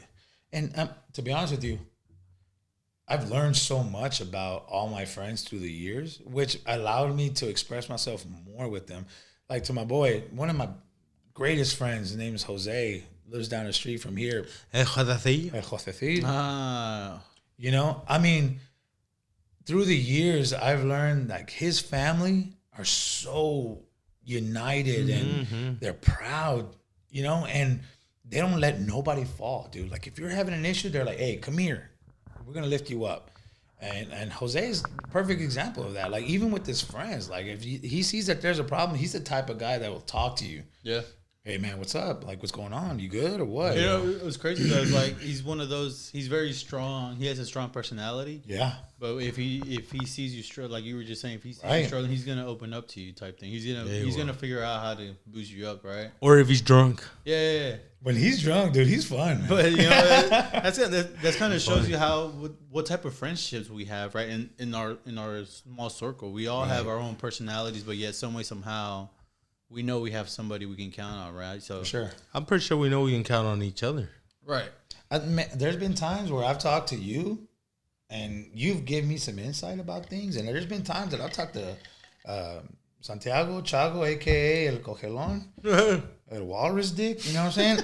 Edit that out. But there's been times like I've always found ways to like have a conversation with all my friends and then I think establish some type of like rapport and or a better understanding about each other. That's why I'm like, I've learned to love all my friends, like our small circle. Even El Jorgio. I mean, he's not around as much. Jorgio is one of our friends. Shout out to Jorge. Yeah, shout out to Jorgio. Hey, married. I'll give him a shout out though because he does share our comments or our posts. So Does he really? yeah, on Facebook at least he does. That's awesome. That's good. That's awesome. A share goes a long way, guys. Yeah, guys. Just throwing it Hey, out make sure there. you follow on Spotify, YouTube, Again. Facebook. Hey, guys. Every little follow, every little comment helps. So I mean, I feel like we really do have some good content here, right? I mean, Definitely. sometimes people may think we'll ramble off. Some people, it may seems like it's like too long of an episode, but once you start watching it, And when you stop realize when you start listening to yeah, it. you listen to what we're saying, you're like, damn. Like I think Phil's sister-in-law, Really? yeah, on Instagram, she commented, she was like, you guys are very relatable. Oh, that's pretty cool. Then See, that's a random person. That counts. 'Cause it's out. not like in We the. made it. It's not in the little circle of our friends. It's Yeah, someone exactly, outside. dude. Yeah, it's kind of one of those things that you're like, All right, we're going big now. We're gonna be rich. Can you come along with start us? planning Oh, hey, retirement. Hey, man. All I wish is nothing but success for you guys. No seas Yeah. malo, pero pásame el chile, güey. Yeah, dude. El chilito del polvo, güey. No seas- I get to go to Chilito. Nah, dude. Hey, all I want to do is with all my friends. All I want to do is to see them succeed. And if I can be there along and seeing y'all doing that, dude, it brings me. Why not No be better successful for way. yourself too? To be honest with you, man, Vender the más last carros en el episode, Brum, man, güey. y'all measure success in a different way, right? You're talking about us or with Joe? No, Joe has a different way of, I guess, to establish how he's successful. But Yeah. That's y'all cool. as ain't it? individuals, Did you work with Joe? I did work with Joe. I Right. did work with Joe. Sherwin Williams. Sharon Williams. I was a hub manager. Also, I worked with Tony. You were his boss? No, he worked for a different location. Okay. I was about to give him shit. No. Joe, man, dude, Joe's one of the realest dudes I've ever met. We're not really close, but the moments that we've hung out, man, dude, like I enjoyed those moments because he's a one. Like he said Are we before. gonna start a petition to have Joey move back to Houston so we can have a 3-man podcast? If not, at least that's on Zoom. Joe has a lot of good insights on things. The cool thing about him is he has not only a lot of good insight, but he has a different perspective. Like he You said, know, he's an old soul. Not only that, but he he had to raise himself in a way, right? Because he Yeah. had to change his ways of thinking by himself. That it was just kind of, life or death type thing. Now I can relate with Joe In what because way? in the way because back in the day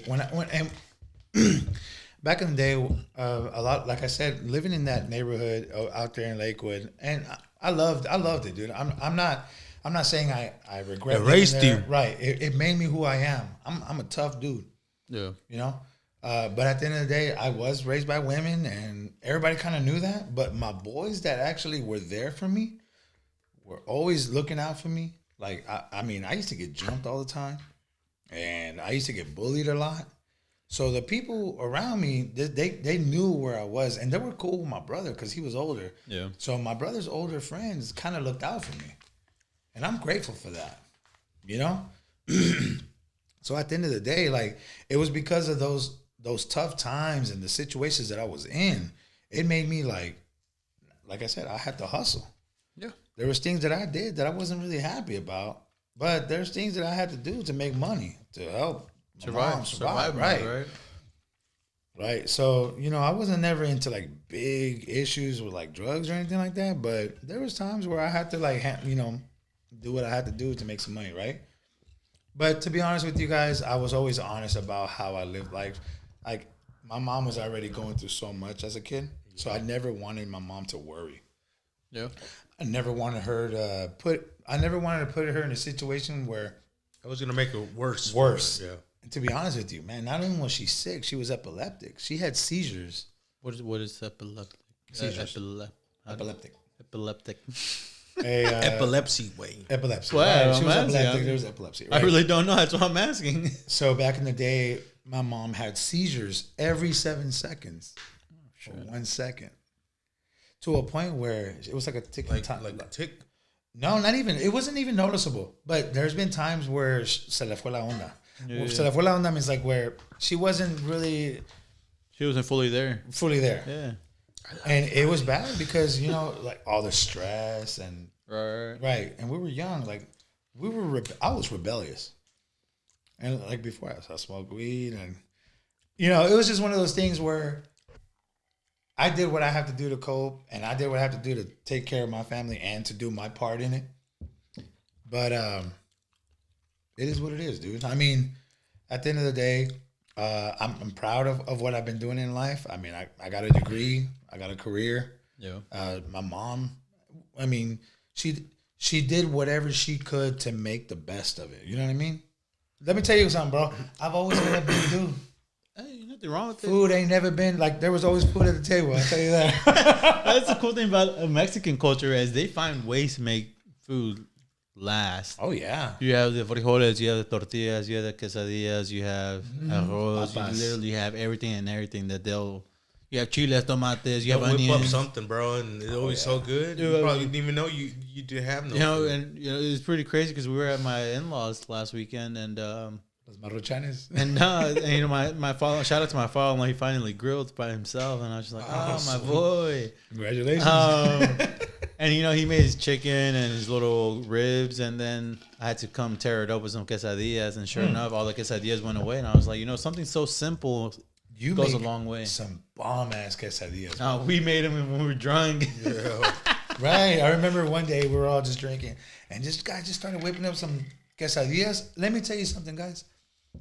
It was the best moment when you're at that level of tipsy, and all you see is a full plate of quesadillas, and they're just going. Dude. Hit the spot. Never Guys. fails.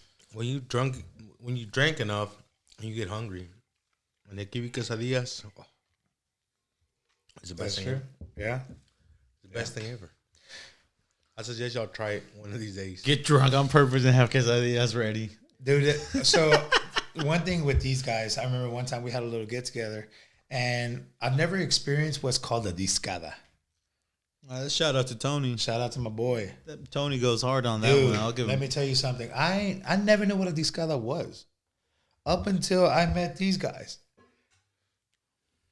Yeah. I mean, and I want to say thank you guys for putting me on that, because if it wasn't for that, dude, if you don't know what a discada is, look it up, Google it, YouTube it. There's different ways to doing it. Everybody has their own way. Right. But it's probably one of the best things that you could eat. And also like a guilty pleasure. It's Don't the eat best it all way the to time. feed a large group of people at a budget. There you go. $50 and you While feed like drinking. 25 people. While drinking. It's kind of like the Texan version of smoking a brisket. Because you sit there, you cook the meat, and you drink. No. I mean, it doesn't last no 8 hours. To Right, cook, right. But It's I mean, quick, the man. concept is you can just sit there and Yeah. Down a few. While yeah. Yeah. And if you drink White Claw, dude, I'm not hating on you, but You hating on them. When you Yeah. start out with, I'm not hating. I'm on not them. hating on you. Yes. You hating on them. like I'm not gonna lie. So I work in the club industry, and I've been working for the club industry for over, I want to say 12 years. I like you were smart and gave them no promotion. You just ended it there. Yeah. Well, no, I mean, if it gets to it, I'll get to it. No, I'm just Like right now, I do security at a club called Whiskey River. It's a country North. Whiskey River North. Right. There's two locations, one in the west in Richmond, Texas, and one over here in 1916 at That's the north one. 249. So, and to be honest with you guys, I've been in the club industry for so long that I started when I was 18. And to be honest with you, I've learned a lot from the people that I worked with, the type of police officers that I've met, and the brotherhood actually from security kind of put me in a perspective like this is how I wanted to treat my people, right? So when I was 18, I actually met this guy named Andre Dinkins. He Dre? became Dre. Oh, okay. So everybody knows shout my out to boy. Dre. Shout out to my I boy mean, Dre. how do you not know everybody? If you've been to Whiskey River, you know Dre. So right. So let me tell you the story on that. Like 18 years old, I started at Hush nightclub. Dre is like, and it was crazy because when you saw Dre, it's a big dude, like big, massive black guy, but he was the coolest dude in the world. He was. He's funny too. No. He's funny. He's smart. he is, but he ain't He's put the down third there. even. Yeah, he still is. Yeah, no, to this day, bro. You're saying was like, you know. No. The thing is, I'm saying like this is when I met him back in the day.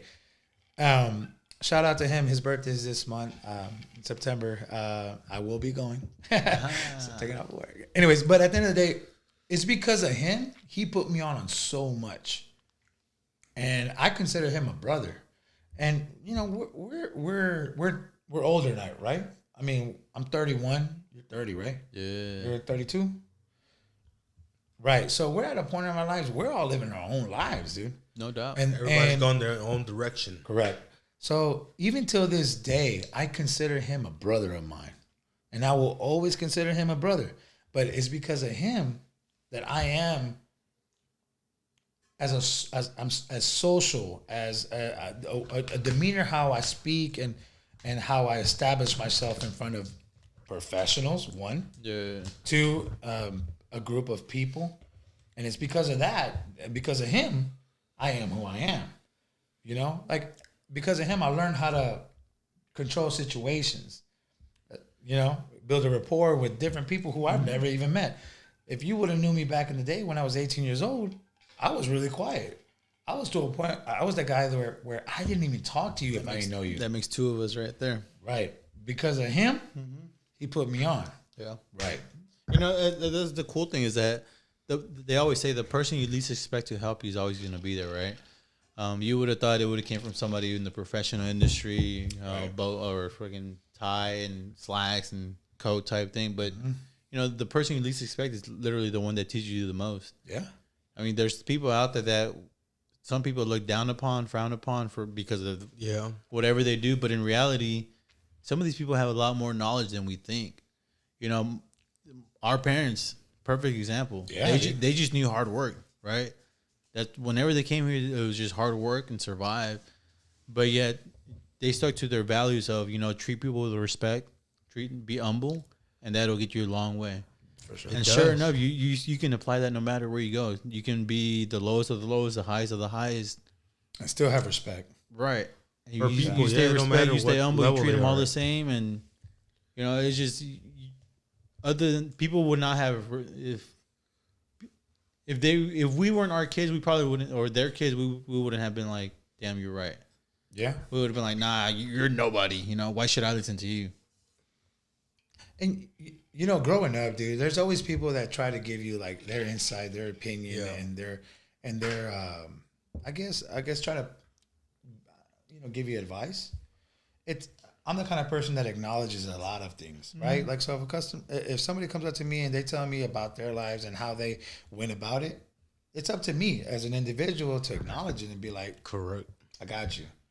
That makes sense. Yeah. I'm going to apply that to myself and move forward. Yeah. You know? That's and there's very been true. times where there's been people who you look at and they've gone, they're at a place in their life where, how can you give me advice where you're right here? And, Yeah. you know, those are the kind of people that I feel like they're always like, I'm not trying to down on people, but No, people I mean, who are it trying is to what give it me is. advice, That's but why they're we're not here, going right? anywhere. Yeah.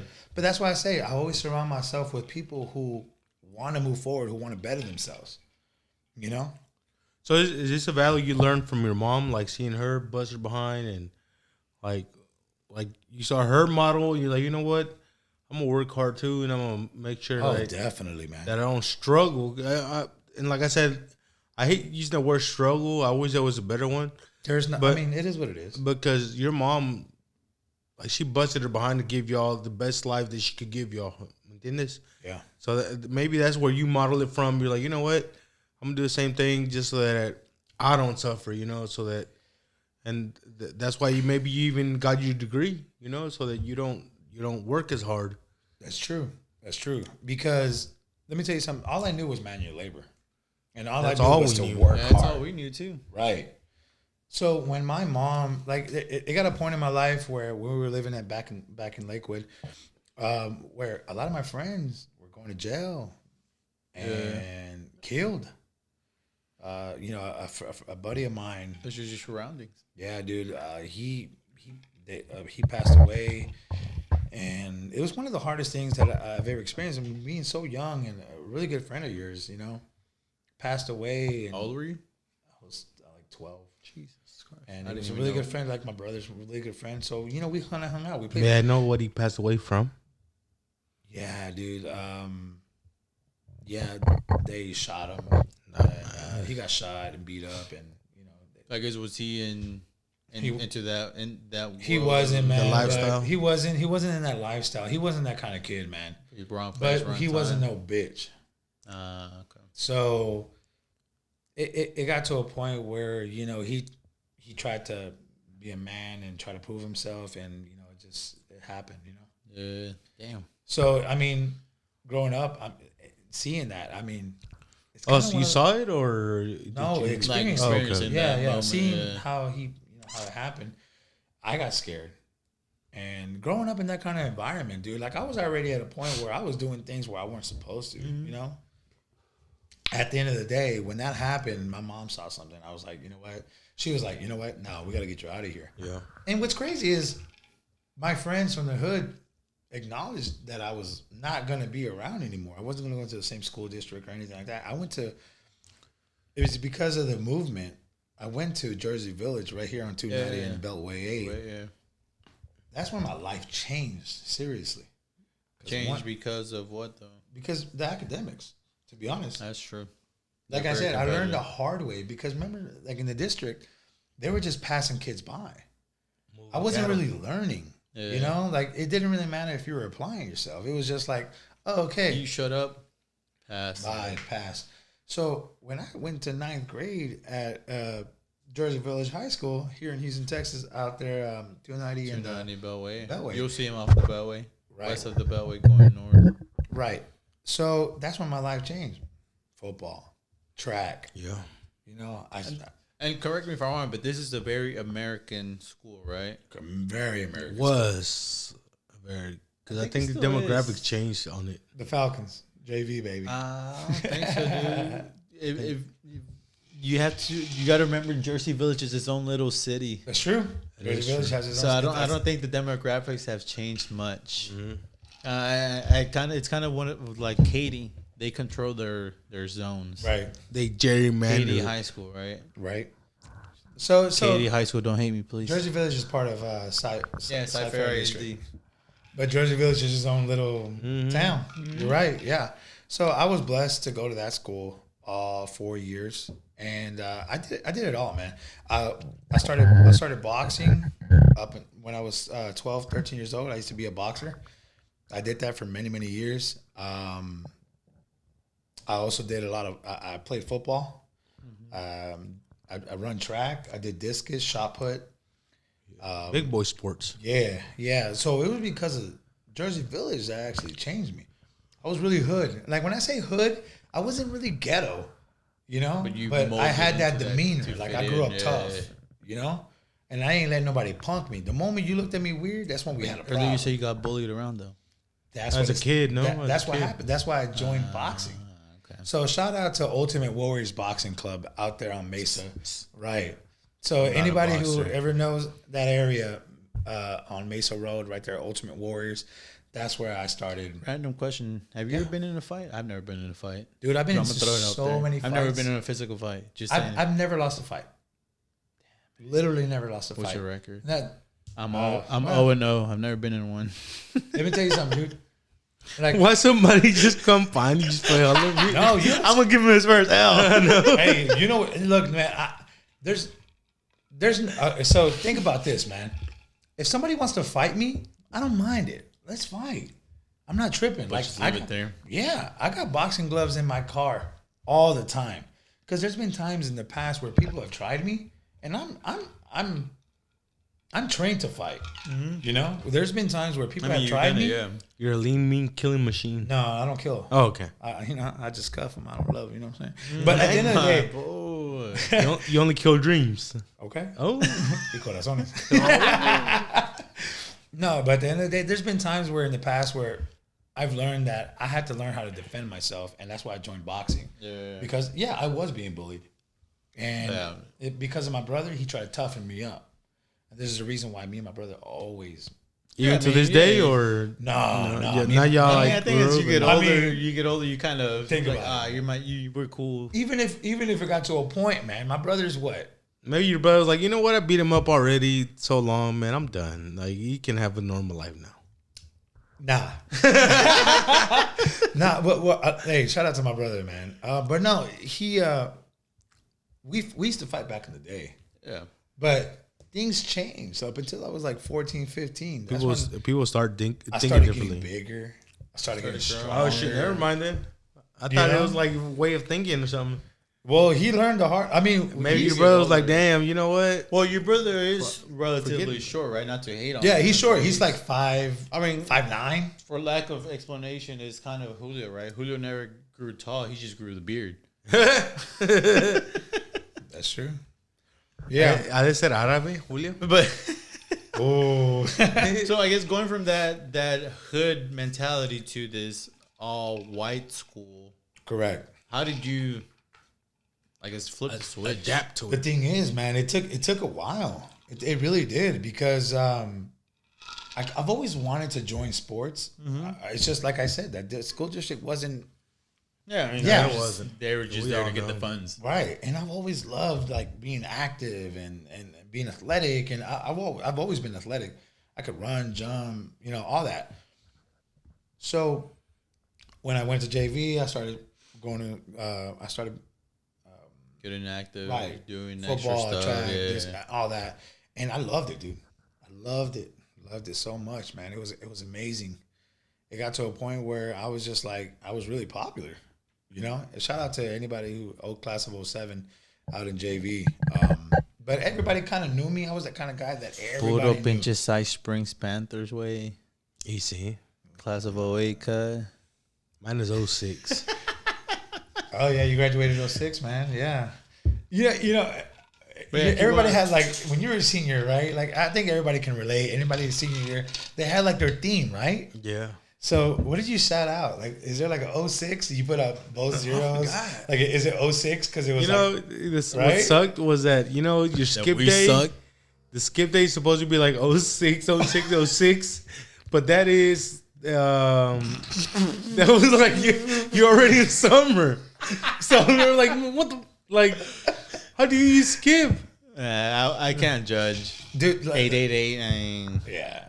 So we We had were, the first day of school. we were 007, man. ah, 07. So we had that theme, right? That was weird. Solid. No, they don't know that. But you were saying that, my bad. Yeah, no, yeah. So I kind of had that same mentality where I was still kind of like tough. Like I was just like, don't try me. And people found that out quick. Like when I was a freshman, people thought I was a junior or a senior. Because you're big. And only how I carried myself. Gotcha. You know, there was like, I remember I want to say sophomore, junior year, I used to go to school kind of like, I grew up where I had to starch my pants, iron my shirt, always look clean, never wrinkled, dude. Was that because your mom encouraged that, or Mom what? encouraged that. And plus, it was like a fad, right? Yeah. Back in the day. Shout wow. North side, Especially baby. if you took care of yourself, you were always planchadito. Planchado. I've been wrinkly since day one. To this day, I'm still fucking wearing my shirts and shorts are wrinkly. So back in the day, out there in the north side, we used to starch down. We used to say starch down. Yeah. You know That's how my oldest brother used to be. Christian. Yeah, exactly. So So listen to Paul Wall. Not Paul Wall. okay, shout out to my Slim boy Paul Thug. Wall, Chameleonaire, Slim Thug. He's from the Thug, north yeah. side, so he Little Flip. You know what I'm saying? no, pero flipper Ratches ahí de ¿cómo se llama? Cloverleaf. Yeah, Clover, Cloverleaf. no, Yeah, is yeah, it yeah. Cloverleaf? Yeah, it's cool. He's from Yellow Cloverleaf. Park o algo así, no sé. Nah. Flipper Roche's always been Yeah, from Cloverleaf, Cloverleaf. you're right, Yeah, you're right. yeah, out there in the east side. Yeah, but anyways, like I said, I grew up with that kind of like mentality. It took a while for me to break out of it. Like I used to talk really hood, and I could turn it on. There's a Time and place. right time and place. Like I know how to establish myself with people from the hood, and I establish myself from people in a professional manner. So if somebody comes up to me, I can adapt, right? Like I've always been that kind of person that can adapt. That's the hardest thing to ever do, learning how to adapt.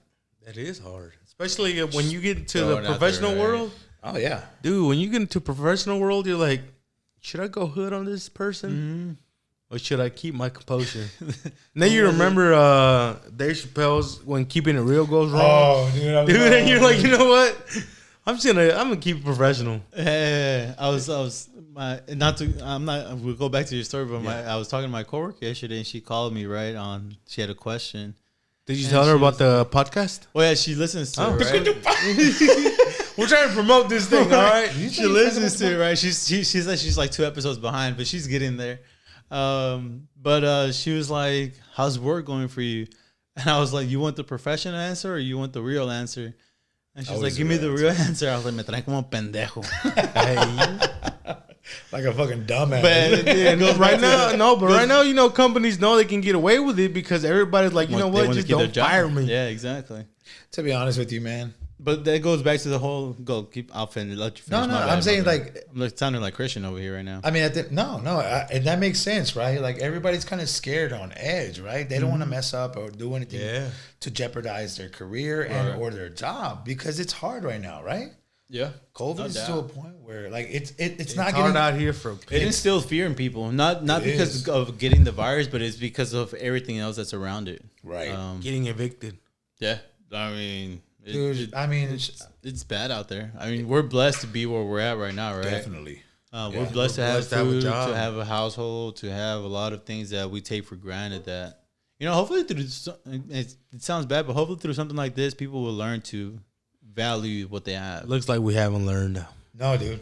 To be honest with you, think about it, man. I mean, it's different for everybody else, but people are learning. More people are wearing masks. There's less Karens out there who are arguing the fact that, Karen. and it's true, right? I mean, there's people less. Yeah, that's very true. I mean, you have to adapt.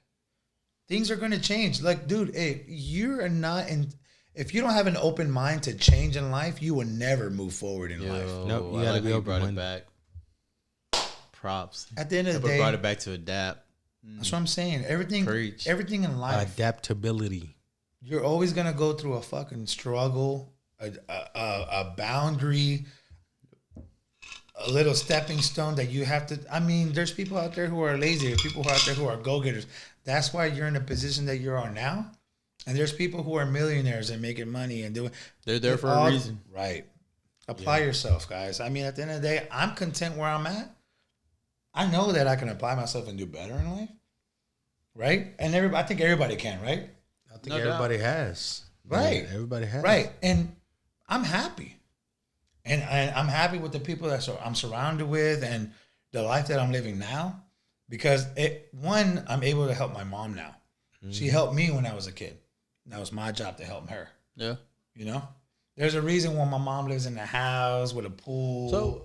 I get that, but I'm probably one of the, I'm like I said, I'm a hard self-critical person, but you know what happens the day you get married and your focus turns to sorry mom, but I have to focus on my wife and kids. What do you do then, right? I would like I said, there's a reason to why I'm single, right? So if I can establish a relationship with the woman that I'm with and let her understand that I value and I want to contribute and always be there for my family, and if she's down with it, I'm gonna do that. I'm gonna be able to do that. I think we could both move forward and do that for my family and for her family. Yeah, You know I mean, what I that's true. Then that's very think- true, right? Because that's the hardest thing of a relationship is learning the other person's way of being Correct. and being supportive of it. Right. Because a lot of partners aren't Yeah. supportive of it, right? They're like, "Why are you doing that? You know, I'm here. Give me your attention. Don't give your family your attention, right?" Right. So we go back to there's a time and place, right? Like, yeah. So obviously, I'm gonna put a lot of time and effort into the woman that I love, you know. But the first woman that I put all my love to was my mom, Yeah. you know. And you have a reason behind it too. right. There's a reason why we're here, right? No porque tienen mamitis or none of that, you know, just the way you saw your mom struggle and all that stuff. So you want to give back. Exactly. You Right. appreciate it more than, I mean, I'm not saying people don't appreciate their parents, but at 12, 13 Yeah. years old, growing up and you have to survive, right? Correct. You join her mentality of, okay, course. we need to survive. So, It was always we. Till Right. this day, it's still we. You know, like my mom is in a position now where she works in the same company that I do. You know, and she's now getting promoted. She's in a different hey, establishment. shout out to Mr. Trevino over here, you know, You know what I'm saying? She gotta take her job working eventually. hard, man. Yeah, Hard dude, work pays she's- off. She is, and like I said before, you know, she was the type of woman that, like, she didn't really express herself, you know, and she just kind of was submissive, and whatever she was told, she was like, yes, no problem. But it was crazy. What's crazy is now up our that mic. she. Sorry, guys. Now that she works in an environment where you have to be more open and more vocal. Yeah. Man, she's a beast, dude. Dude, so I guess explain that to me then, because, you know, earlier you said you learned how to be expressive, you know, through your household, but your mom wasn't like that, but now she is. So how did that come She about? learned then? from us. So through the years, like I've always been expressive. Me, my sister, my brother. Like it didn't matter what it was. We're the kind of people that if there's an issue, I'm gonna tell you about it. Okay. Cause I was raised like that, not just by my mom, but from when I say my tia, when I say Olivia, Yeah. she taught me how to be. Hey, si no te gusta algo, hey, Say something about Right. it. Yeah. if you have a problem, Except with the me, food. tell me. You know what I You mean? can't complain about food. Nah, pues por eso estoy como Yeah, estoy, güey. you can't be like, hey, You know what I'm saying? Big boy for life. Hey, it is what it is. Yeah, so it was You ever because tell of her. Mexican Man. that you're like, hey, no me gusta eso. I think every That's like the worst thing you can ever say. every Mexican family can relate that there's always been a food that your mom made that you do not want to eat. Yeah. Mine is menudo. I'll tear that shit up. Dude, what's wrong with I you? don't like menudo. And pozole too. Oh, yeah, I'll tell I'll you. eat pozole. I'll just eat the grain, but not the caldo part. Nah, yeah, you're not eating ¿No it. te gusta el caldo? You gotta eat the whole thing, bro. You know, hey, to each his own, right? Yeah. Same me thing gusta- like a mí when me you eat gusta a la ma- panza, güey. Just you for eat- some, but fuck you for not eating all of it. when you eat a maruchan, like, do you eat the caldo too with it? Yeah. They all crazy. That's the bro. best part. Dude, that's the chicken flavor cut. That's all the salt right there. Oh, that sodium. Nah. That blood pressure, baby. That's always up, baby.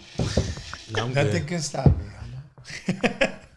No, but Yeah, I mean, like I said, like there's always been that kind of dish where your family would make, and you're just like nopales. That's a no for me. Really? Nopales no puedo comer. You eat that shit? If it mixed with something else, yeah. But by itself, no. Never. Mixed or not, I wouldn't. Hey, so I remember like a long time ago, we went to Mexico, and it was out there in the cerros. So my tio's mom, shout out to my tio Ernesto, his mom, we went to go visit them in her little pueblo, in her little house out there, and she made chile rellenos. Oh. But it was chile relleno sin el huevo. It was just el chile con el queso y la carne. So she called them chiles putos. Porque no tenía huevos. Ah. Dude, I would never forget that. Hey, do the sound effect. I know. We got to get speakers for it so we can know how to mess with that thing. Right. Well, Or at least headphones. for sure. Yeah, and then once we You know, mess with it's pretty crazy how you learned that, or how you said that your mom learned from you guys, because Definitely. in our household, our parents didn't learn from us. It was these are the rules. This is what you're gonna do. Mm-hmm. You know, so it's like, I guess so. To a point where we were submissive. damn, don't tell this to my wife. Ah, But you know, that's what I'm saying. Like, I wonder, and I mean, I don't know. I'm not no scientific genius or anything. I wonder if it has to do with having that male figure in the household, right? Because my dad was the enforcer. You know, my mom was the yeller and don't do this, don't do that. But my dad was like, Hey, get it law. together, right?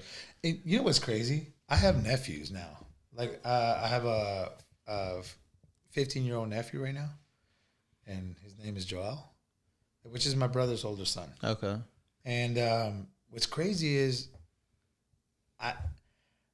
through the years, I feel like I'm an enforcer to them because I want what's best for them. Kind of like your dad wanted the best for y'all, and No he wanted- doubt. he Yeah, wanted- that's he the saw coolest you thing. mess up. He was like, "Hey, Get it together. get it together." It's kind of the same way. Like even though my brother's his father, you know, it's always good to have a different perspective, an outside view of how things are going. You can see how things are going, and you can. I guess I relate to him because, like I said, it was an outside view, and him as a 15-year-old kid, he's the oldest son. You know, Mhm. I want him to show an example for his little brother, Correct. little sister. Therefore, I want to be there for my nieces and nephews, kind of the same way how I was there for my sister. Gotcha. You know, like I think of my sister. You know, she's man. Y'all know my sister. Beautiful girl, super duper smart. Got a 4-year degree. She's getting She's her married. master's. She's married. She's married. Shout out to my brother-in-law Dom. Hey, Shout out to your sister too. Shout While out you're to my at it, sister. No, for damn, sure, yeah. favoritism. hey, I'm sorry. My sister knows I love her, but I love my brother-in-law, dude. So the crazy thing about my sister is that she met my brother-in-law in the Air Force. Right, she's military, right? And you know what? Yeah, she's military. Your brother's military. My too, brother's right? military too. I tried to be military, but I had some issues. You know, Some things aren't meant for everybody. yeah. When I was 18 years old, I had to have surgery where they had to have major surgery in my intestines and all that. Was that when you ate that fish? Something like that? Something like that, yeah. I ate a fish bone. Oh, damn it. Yeah, you know, caldo de pollo. A caldo de mariscos. caldo de pollo. Well, you learn something new So every day, guys. just because of a fucking fish, you couldn't go military? It's not that. I mean, yeah. I mean, because obviously, I mean, there's some listeners may not know, right? But once you have a major surgery like that, Yeah, you so become you're a defective. liability to, Yeah, to the military. And there was other things that happened in my life that didn't allow me to do the things that, you know, I guess go down that path. right. Hey, but for whatever There's reason, right. things happen. Right, yeah. Whatever Yeah. that is, I mean, maybe military life wasn't for you. Maybe Maybe it was. you were too rebellious at that point that you would have gotten yourself into Not some even trouble. Not even because I was 18 at the time. I was in love. I had a girl at the time. Ah, I was what in is love. love? Baby, don't hurt me. No, dude, and I don't regret it. I don't regret it because it taught me a lot. I moved out when I was 18. I got my own place, and then I got into a relationship with a girl that I was really into, and it kind of just went.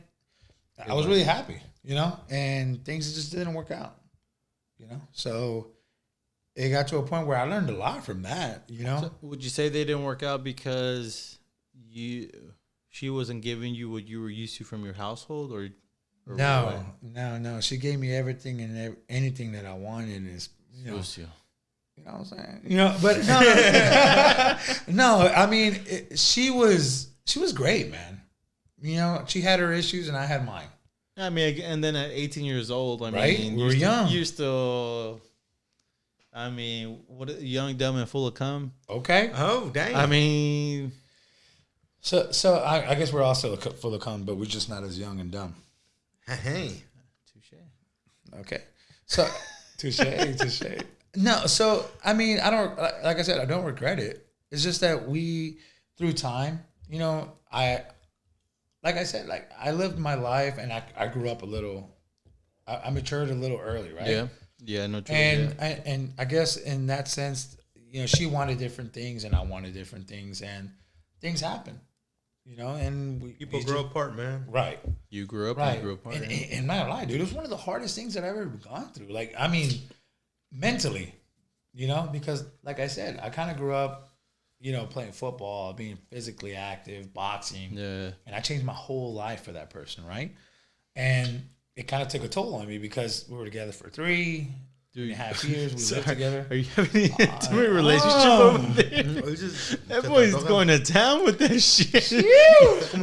Yeah, literally got like a 3-minute action of Chago fucking tearing up his Hey, do a close up of that shit and him just licking it. My bad, keep going. No, that shit caught my. I kind of wasn't trying to pay attention to it, but I was just kind of like, you know what? I'm just gonna say what I gotta say and let my Y'all boy, were having a good conversation, so I was like, I let didn't my want boy to enjoy himself. But yeah, you little ADD action over here. you grew up, you changed lives. Yeah. No, but so yeah, things happen. We just kind of grew apart, and she's now happy. She has a kid and all that, and I'm happy for her. Like I don't wish no bad on anybody. Shout out to my ex mother-in-law. She was great, man. She actually helped me out a lot, because there was a point in my time where I went through so much with her, and she's always giving me like an insight, like a guidance kind of way, because she understood what I was going through, and she knew what kind of person she had as a daughter. So she was always there, like, to talk to me and mentor me. Shout out to her father. The dude, man, like he, when 07, 08, there was a were they recession. Mexican? They were Mexican, yeah. Okay. Yeah, they were Mexican. There was a recession going on. I lost my job. I got laid off, and I was really into art, and I was always fascinated about art, sculpting, painting. And you can draw. I can draw. I paint. I used to paint too. I used to do murals, faux finishes, trumploids, all kinds of Trump boys. Trumploids. I thought I heard something else. Another form of different kind of techniques, right? So glaze finishes and stuff like that. So I used to work with this man, her father, my ex-father-in-law. So he would always, hey man, we got a job. Were y'all engaged or what? You can say that, man. We lived together. Shit. Okay, I was just saying because you can said say that. More than father-in-law, engaged, mother-in-law. man. Living together. I said it before. Living together is the best option, because you get to see if you can actually live with that person, and if you don't, you can't, or you realize you can't, then everybody goes their separate ways. Nobody gets hurt. No children. No nothing.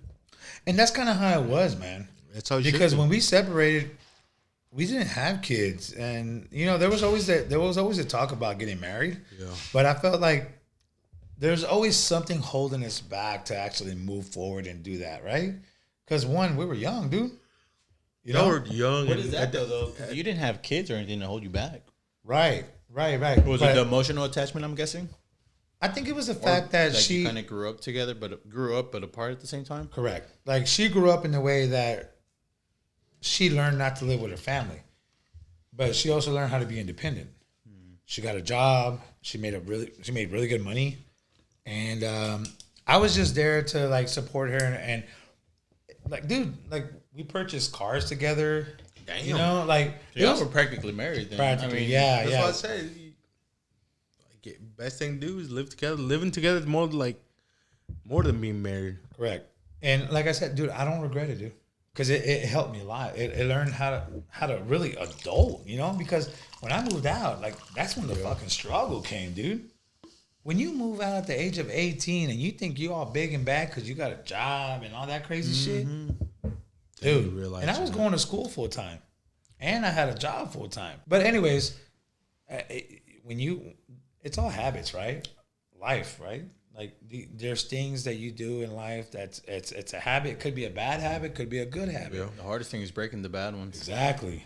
Because you're so used to them.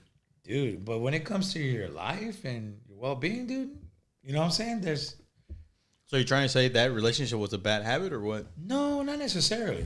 No, it wasn't a bad habit at all, dude. I think it was just the habits that we established afterwards because we felt like we were young and independent. Well, and yeah, unstoppable. I mean, and, you know, props to those 18-year-olds, 19-year-olds that, you know, they married their high school sweethearts and all this other. Dude, yeah. Are still together. Right. As a teen, right? Because you're still a teen. Learning how to grow up with the person probably has to be the hardest thing you can do, as far as relationship goes. It's hard. Hey, bring him over here, culo. It all depends on how you look at it, right? For me, it wasn't hard because I loved it. I loved her. Right. So it was like, yeah, I'm down for it. Like I'm all about it. So it wasn't hard. You know, it could be hard for some other people because, you know, they're in a situation where they're comfortable and they really don't care. They're happy enough to be with somebody and comfortable enough to be in a position where they're at with that person. Oh my god, dude! So, but, bring the whole kitchen, right? Bring some fucking quesadillas. Fucking make me lose my train of thought. right? But I guess so we're all hungry. you right now. didn't move out of your mom's household to be with this chick. Did No. you? Yeah. You live by yourself and Right. then okay. It got to a point where I kind of wanted to live my life. Like it got to a point where I was like in high school, and my mom always told me like, "Hey, cuando tienes 18 and you graduate, you can do whatever you want." Really? Así. Mexican mom told you this. Así. Mira. Your job as a high school student, good grades, and I did. Do what you got to do, get academically and all that, and I did what I had to do. Way. I was raised in the wrong house now. You know what I'm saying? Damn. So my mom told me, she's Rare. always told me, there's a time and a place for you to live your life, mijo. You, as a student, when you're in high school, when you're 18 years old, you got your own job, you can pay for your own stuff, do whatever you want. Because get this, I did pay rent in my house. I've always helped out. I'll commit. Doing all that, dude, helping out with like bills and stuff like that. And shout out to moms that do this for their kids. And I'm not saying you don't have to do that. If you were raised to where you don't have to help out with rent, cool. But I did have to. I was raised like that Not because out shout out to the mom, but shout out to the kids who step up and choose to do it. the thing is, man, it helped me. It helped me realize that anywhere you are in life, you're always gonna have to pay to live somewhere, and or be like if you live in You gotta rent learn out how a to be room. responsible. Exactly, it teaches you responsibility, and I was taught that at a young age. Well, You know, so I guess that like I said, it didn't bother me, but when the thing that really got to me when I was 18 years old and I graduated and I was in a position to where I felt like I'm an adult now. I graduated, I got a job, and I'm going to school full time. Therefore, I can go out and have a good time now. yeah. So I remember that, like when we moved out, it's kind of like one of those. I'm happy that I did it, and kind of sad that I left my family. But it was kind of it was a moment where it was Friday night. I wanted to go out with some friends. It was like a graduation get together, and I was only going to be out for a couple of hours, and my mom said no. But I remember I was already 18, and now at 1, I was already done with high school. Yeah. I was already in the summer phase. Yeah. Right? I met the And once conditions. you're done I with the guess. high school, that's it. You're like, fuck it, I'm done. All right, and I felt the same way. In whose household? My mama's. Yours, not in ours.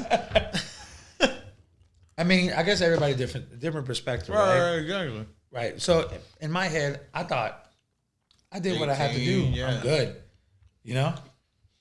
Paid my own shit, got my own cell phone, got my own truck, you know, I did it all. Like I felt like I was on top of where I needed to be. Like I'm surpassed with the level of maturity and or I guess where I wanted I'm to my be own in life. person now. Right. I'm my own person. And they taught me how to be that person. Yeah. And shout out to my parents for that. You know, I love them and I appreciate it all. But at that time, I was kind of like, I'm going to do what I want. Right. So it got to a point where she was like, no vas a ir. And I was like, but why? Yeah. And then I started, like, I was always, I was kind of rebellious and I kind of did what I had to do up until that time. And I had money in my bank and at that time, and I was just like, you know what? I'm going to go out. And she's like, no. Si te vas, te largas. And I was like, damn, like that? Yeah, the typical Mexican. So part of me was like, you know ultimatum. what, dude? Like, Kept it real. if it's time to go, it's time to go. Yeah, no, she kept it real. And so you took that personal practice, is what you're saying then. You Not- were like, yeah. not personal in the sense that it hurts, did. but personal in the sense like, all right, if that's what it's going to be like, then Yeah. that's I what I'm did. going to do. Yeah, I moved out, dude. And they didn't think I was going to actually move out, but I did it, dude. How long after did you move out? Like the same weekend. Oh, damn. I called off of work and I was working Saturday and we Yeah, worked I at remember the you same telling me that story. Yeah. Yeah, and I just kind of like, you know, I was like, you know what? I want, like, kind of like my brother did. I wanted to live my life. Like I felt like I did what I had to do, and I just kind of want to live, you know. And that's what happened. But I learned the hard way, dude. Once you were on your own, how long did it take for you to realize that it wasn't gonna be as easy as you thought? Like you were like, "Oh, I got my own place. Now let me go ahead and do my own things." To be honest with you, I was set. I had a really good job. At the age of 18, I made really good money. How much, and this is 18, if you don't mind sharing, how much is good money, right? 'Cause So I was in a position where I was a supervisor for I want to say supervisor because at that time the manager made me a supervisor. I worked for the company when I was 16 part-time. And when I turned 18, they gave me the position of training. And so therefore I was supervising a couple of employees to do their job. So now that I was working full time and they're, 40 hours a week, they put me in a position to where I was helping supervising and training most of the employees that were there. Gotcha. You know, we kept a tight shift. There wasn't a lot of people there, but So for lack of better words, and cutting to the shit, as a 17, 18-year-old, me as a lifeguard, I was making like $400 bi-weekly. nope. When I went into an internship, my first internship into the professional industry, that went up to like $1,400 bi-weekly. Is that what you were grand. looking at as an 18-year-old, or As an throwing 18 numbers out there? Yeah. As 18 years old, I was making $19 an hour. So what is that equivalent to? I don't So and we had the ability to work a lot of overtime. About $800 a week. So pretty much. A little bit less than Okay. 800. A little bit That's less, fine, right? 'Cause about 700. Just to give perspective, right? Because rent around here, single apartment, you're talking about what, maybe $900? No, dude, my rent was like $650. I lived in Spring Branch. Ah, okay. Yeah, and Depending SB, what side baby. of town you're in. SB, baby. So $650, you were making about $800 a week, right? Approximately ish. No, not necessarily. Yeah, Let's do you're the right. math. $19 an hour, 40 hours a week, and I was making really good money. Yeah, Yeah, you're probably making about $600 after taxes. So times 4, that's what, 2,400. So you, Yeah, my you rent literally free money. You were talking about what, maybe 1,200. I was making about $2,400 every month, Yeah.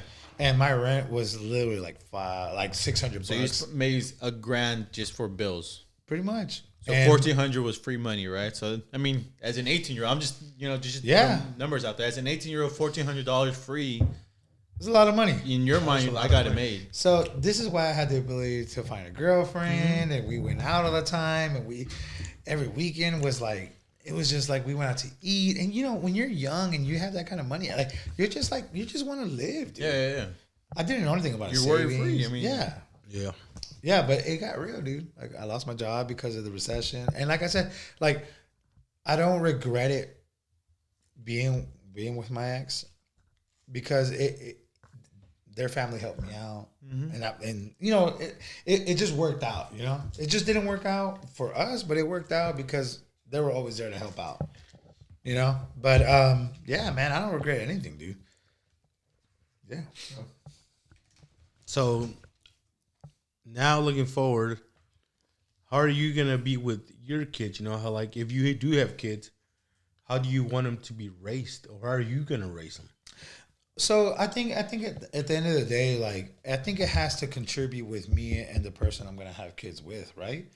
Like because we have to be at a both understanding and how we want to move forward with that. Me as an individual, as like that's what as an individual, as a male. From the male perspective, Yeah. right? Seeing how And- you and- did not have the male role in your life, Exactly, that's how what I are was you gonna say. gonna break the cycle per se? kind of the same way how I was raised. Chingale. Chingale, the chiquito. Hey, ain't fucking free. It don't matter how much money I make as your parent, you're gonna know the value of the things that you have, dude. Solid. You know what I'm Very saying? true, Like very- I want you to know the struggle of what it is to earn money, to Yeah, move forward, I and think- to struggle with. And fact I that- wouldn't say it was struggle, but I want you to learn to appreciate and value money. Ándale. Right? Value 'Cause it's not everything you going to have. be a struggle for them, right? Luckily, our parents put us in a situation where we're able to provide for them. Correct. That is just, I want you to learn the value of it. Right. That's all it is. Yeah. You know, because I can easily go buy you these nice pair of shoes, All day. clothing, whatever it is, but if you're not willing to work for it, why? It's true, man. Tell me why. And I think, and I'm not saying that I'm gonna make them work when when you're 15, 16, you gotta get a job. But I want them to know that everything that you do in life has consequences. Even as a high school student, your job as a high school student, get your good grades, man. I'm gonna do my part as a parent to make sure that you have everything in life to succeed, and I'm gonna do my best at it. Yep. But you're also gonna do your part in regards to, as a job, to get good grades and establish yourself and apply yourself and, Right. and give it 100%. Because I feel like when you're at a point in your life when you're like 14, 15, 16, you gotta have to establish yourself, like thinking. I think you gotta start thinking about how you want to move forward in life, how you want to establish yourself. I mean, at that age, I felt like there's so many things that I could have done in life that I can try and also fail, but also learn. And I kind of want them to do the same thing. I want them to have the same mentality. Like, okay, I'm 15 years old. What do I want? And that's something that I feel like that's important to ask the kids now. You're 15 years old. What do you want to do in life? Oh, I don't know. Play Fortnite. Right. It's true. Yeah, it's It's true. Fortnite. It's Warzone. A big YouTuber, you know. dude. Yeah, like that exactly. actually became something to be a Became a YouTuber. career out of it. Yeah. My TikToker. 9-year-old nephew is a YouTuber. I mean, he's working on building his channel, and I'm not gonna give him a shout out as of right now because I don't want nobody trolling him. He's young, you know what I mean? Yeah. I mean, that's a bad thing about society now. Right. Is Anybody who's a YouTuber, who's I mean, anybody young. Kudos to them, to be Yeah, honest, because dude, they knew how to do it. Yeah, You know- dude. You know what's crazy though? Is that people don't realize that it takes courage to put yourself out there, whether you're a kid or an adult.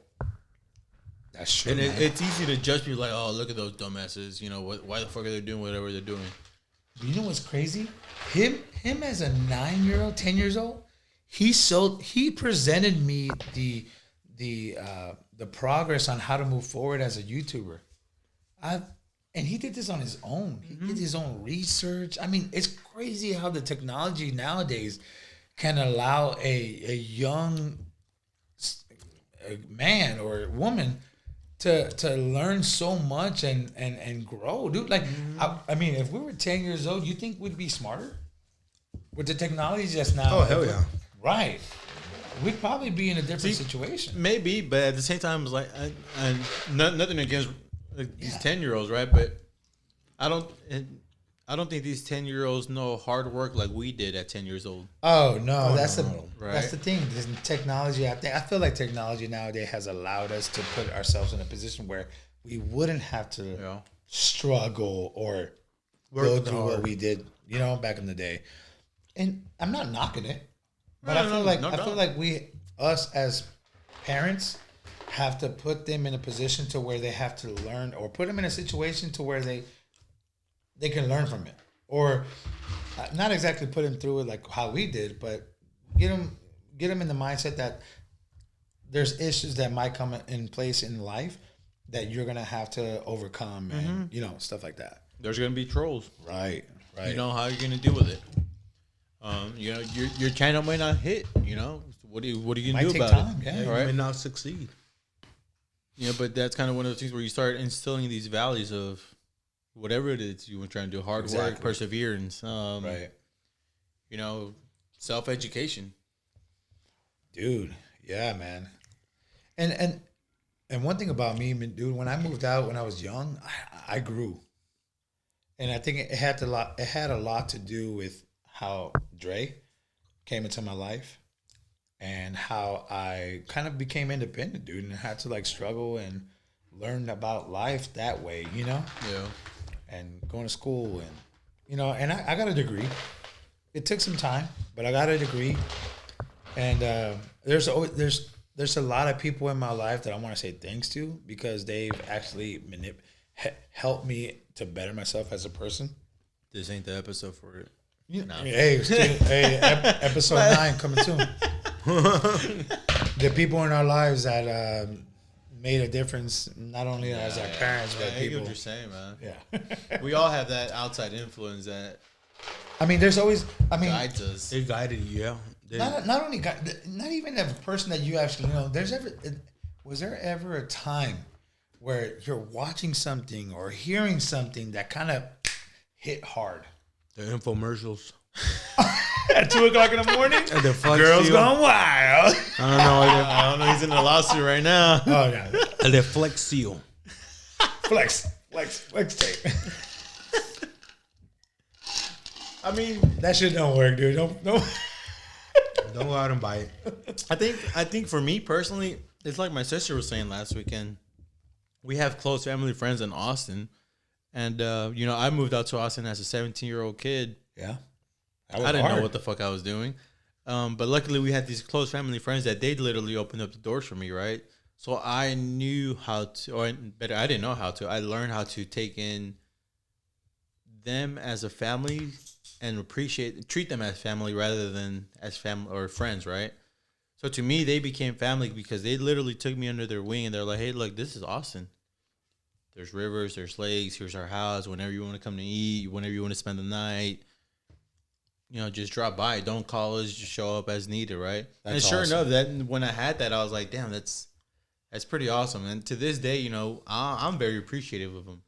Had it not been for them, I don't know if I would have stayed in Austin. Shout out to them, dude. Oh, no doubt. Yeah, I mean, man. they're a lot. They mean a lot more than I guess what we probably tell them they or say actually them, know. right? Right. You know, to my sisters, they told her, you know, or the wife told her, like, "Hey, you'll know love whenever you feel this, right?" Right. Whenever you feel butterflies in your stomach. Yeah, whatever the hell Dude, isn't that the best fruity feeling? ass shit. I mean, shit. Whenever I have butterflies, But I had to go take a nowadays, shit. yeah, nowadays, all you gotta do is text all night and that's I it. love you. I gotta take a shit. Oh wait, I don't know. Is it love? Is it Taco Bell? I don't know. I didn't Yeah, eat Taco Bell, so I you think I'm already in know love what with it you. is. I swear I didn't eat Taco Bell yesterday, so I think I'm in love with you. I got butterflies. Ooh. Solid. Nah, dude. Like, I mean, when you know, right? I used to work at Little Caesars. At 15 years old, 15, yeah. was that legal? Yeah, it was legal, yeah. I think you have to be. Well, yeah, that's right. They allowed If me you to have work 'cause it parental was summer. consent, Yeah, it was if summer. you had parental consent, you can work at 15. That's right. Right. So, and it was during the time where it was So summer hey, break. that's a good point. For all you little 15-year-olds that are complaining that can't work, get your parents to sign that consent form. You can go to work. Don't make can't no go to work. excuses. Hey guys, so at the end of the day, when you're 15 years old, you can work at Jamba Juice. You can work anywhere as long as you pretty get the much, consent yeah. form. Yeah, even Sam's Club and Walmart, I think they do that. I don't know. I'm not sure about Walmart, but I'm pretty sure that there's a lot of places right now that are allowing 15 years old to work. And No doubt. dude, if you're a go-getter, go get it, man. Mm-hmm. Go get it, dude. And if you have kids that are 15, 16 years old, hey, man, Mándalos a trabajar. a la verga, órale. A la yarda mejor. I mean, what are they going to do at the house all day? Exactly. What are you They're gonna gonna do? And Todos this is en la curiosity, right? Is what are y'all gonna do whenever you have your kids tell you, "Hey, Dad, I want to go work." Send them off to work, but Chingale. set a time limit so that, at least for me, like education is valuable. If you're not getting an education, at least a hustle or something. Bro. You know, You know like what I used to learn do? a skill, maybe even. Me and my brother used to cut grass. trade. We used to cut grass at the age of like 12 or 13 where we weren't doing anything in the house. And we had a lawnmower. So we would go around, ask our neighbors, hey, like my next door neighbor to the left, she was an old white woman. I forgot her name, dude. Like it was a long time ago. I was like less than 10 years old. Yeah. And I wouldn't charge her because we would cut our grass. And then I guess she was on like a fixed income, but she would, like her grass would grow, you know? And my mom would always tell me like, "Ándale, mijo, córtasela." And that means, hey, come on, cut her grass, you know? Let's help her If you out. don't know what it means, go look it up now. Nah, don't go with it. So at the end, so basically, my mom would always tell us, it's okay, just go ahead and cut her grass. And like I said, we grew up to where my mom always gave us everything that we needed and kind of like wanted, you know? It was the little things in life that made us happy. Like my mom, she didn't have a lot of money, but every Friday and Saturday, she would like put music on and we'd all dance. Like on a Friday night after work, she'd come home like at 5, 6 o'clock, 7, 8 o'clock. She'll put on music. And to be honest with her, I love to dance. And because of my mom, she taught me how to dance cumbia, salsas. I thought you meant like putting music like Saturday mornings. To No, us, that's the cleaning time. that was Every cleaning time. Mexican knows, or Latino knows, every Saturday morning, 7, 8 o'clock in the morning, when that music is on and blasting, Yo, and I'm that means get your ass up and start cleaning. and curiosity, right? Right. Do you think it would have been different if there was your dad in the household? I don't know, dude. I mean, I don't know because I never had it. No, but do you What it- think? what do do you you mean? think? No, I'm saying, do you think? It's an I don't know. opinionated I'm question. saying knowing, I guess the issues between your parents. Do you think it would have been that same environment on a Friday or Saturday? Right, because for us on a Friday it was corridos with beer, my uncles at the house, kids running around. Right. So before that, I remember my life before the divorce. My dad, like I said, we would all hang out, my family and all that. Yeah. Like the music was not different. It was like Ramon Ayala, Tejano, because my dad was raised here in Texas. Okay. And Was your dad a first generation Texan? no, he was born in Mexico, but he just came here, Oh, you was raised in Texas. raised in Texas, born in Mexico, raised in Texas. My grandma came down here, Yeah. and they worked the fields. Or they picked some cotton, they picked some strawberries. They moved from Florida. I'm sorry, Florida to Texas to do work. But my dad learned English at a young age here. Gotcha. Right. My dad met my mom in high school, and to be honest with you, my mom used to be a singer, and Is that where you got it from? I was gonna say Yeah. my boy he can sing. so I when I was young and I was raised, my mom put me in a lot of singing competitions and karaoke contests, and up in high school, like I didn't really show my talent to a lot of people up until like junior year, senior year. Like it's crazy because senior year, because there was a talent show every year for seniors. Even freshmen attended just to see the show. And my senior year, I was one of the hosts. Me and a good friend of mine. He was from Louisiana, And this was at JV, right? JV High School, Okay. yeah. And at that time, I had a little girlfriend. Her name was Rebecca. A little side piece, what it sounds like. No, she was my main squeeze, bro. She was an amazing girl, dude. She was badass. She was awesome. But she's married now. She has kids. And and- life happens. Yeah, life happens, and I'm happy for her. You know, but there was a song back in the day that was really popular. It's called "More Than Words" from Extreme. Sing it. No. We'll No. put it. We'll put a clip on there. Yeah. So Alright, there was a song called "More Than Words." Frankie J made a remix of this. Frankie J. He was Frankie a hit J. back in Back in the day. 2000s, early 2000s. Yeah, so back in the day, Frankie J made a kind of like a reboot of the song, so that it kind of like motivated me to sing the song because it was really popular back in the day. So I sang the song like in one of the talent shows. It was amazing. So back in the day, I used to do a trio, and we used to learn songs with a guy named Daniel Miranda. He used to sing in a trio with his dad, and he got me into learning old school Mexican trio songs. You know what I mean? Los Sabor a mí, Panchos. ándale. Sabor a mí, Hermoso Cariño. You know, those kind of music. Like we used to sing in different kind of establishments, like restaurants and weddings. And we used to go to different people's houses, and they would hire us Yeah. to sing. And it was awesome, man. I never played an instrument. Like I can't play an instrument to save my life, but I can sing. You gotta make a duo. I don't know how to play the guitar. I've seen you play the guitar, dude. I'm not gonna lie.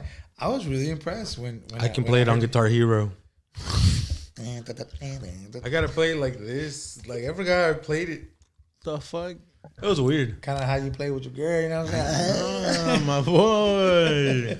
No, it's weird how you do it. Like Yeah. Actually, to be honest with you, my brother was really a big gamer, like PS2, PlayStation. I never played video games. Like the closest thing I ever did was like Nintendo 64 and like a PS2 for Grand Theft Auto. Other than that, I didn't play video games. a lot of video gaming is a new thing now. Yeah. Yeah. Or it's catching on again. Maybe I It don't became know. normal. Yeah. For us, it wasn't normal. At least for me, it wasn't. Nah, it wasn't normal for me either. That's crazy. So you were saying then you learn how to sing? Yeah, my mom was a singer back in Mexico, and it was crazy because the first time I realized that I knew how to sing is when my mom kind of was shocked. My mom was driving. It was crazy because she had a 90-something Supra, Toyota Supra. Oh, she was. For all your Fast and the Furious A fans, little- you know what that Fast and is. Furious- Like everybody who's a fan of these Supras, man. Like my mom had one. I don't know how she got it, but I knew she had one because I remember having pictures and Yeah. always riding with her. You know, we're sitting down, and my mom was the type of person that she was like, when it comes to music, she listened to a lot of different kind of artists. So I kind of I grew up listening to Cher, Celine Dion, Donna Summers, 80s music. right? The Some Bee Gees, hits right there. right? Straight Right. up hits. Right. So I kind of grew up with that kind of like Genre. of music. You know, not only that, like Selena, you know, she would play Y Los Selena Dinos. and Los Dinos. Yeah. And it was to a point where this is the type of music that my mom enjoyed, and she would always sing. So you got to understand. So when we traveled to Mexico at a young, everybody who's young, anybody who's Mexican American has always, like with their family, traveled to Mexico at some point. Like for me, it was always me, my brother, my sister would always go every summer. And we would always drive. You be sent. We'd go sometimes Okay. when we were like really young, Yeah. we would go as a family. But when we were like 13, 14, 15, we would be sent to Mexico just to learn their culture and how and get to know the family out there, right? Right. So Is that how your mom bribed you? that's right. Get to know the culture. I mean, at the end of the day, you got to get away sometimes. You know what I'm saying? If it is for 2 months, you know, for the summer, you know, because Well, the cool thing about going back though is you live such a simple life that it's stress free. edit that shit out. Edit that.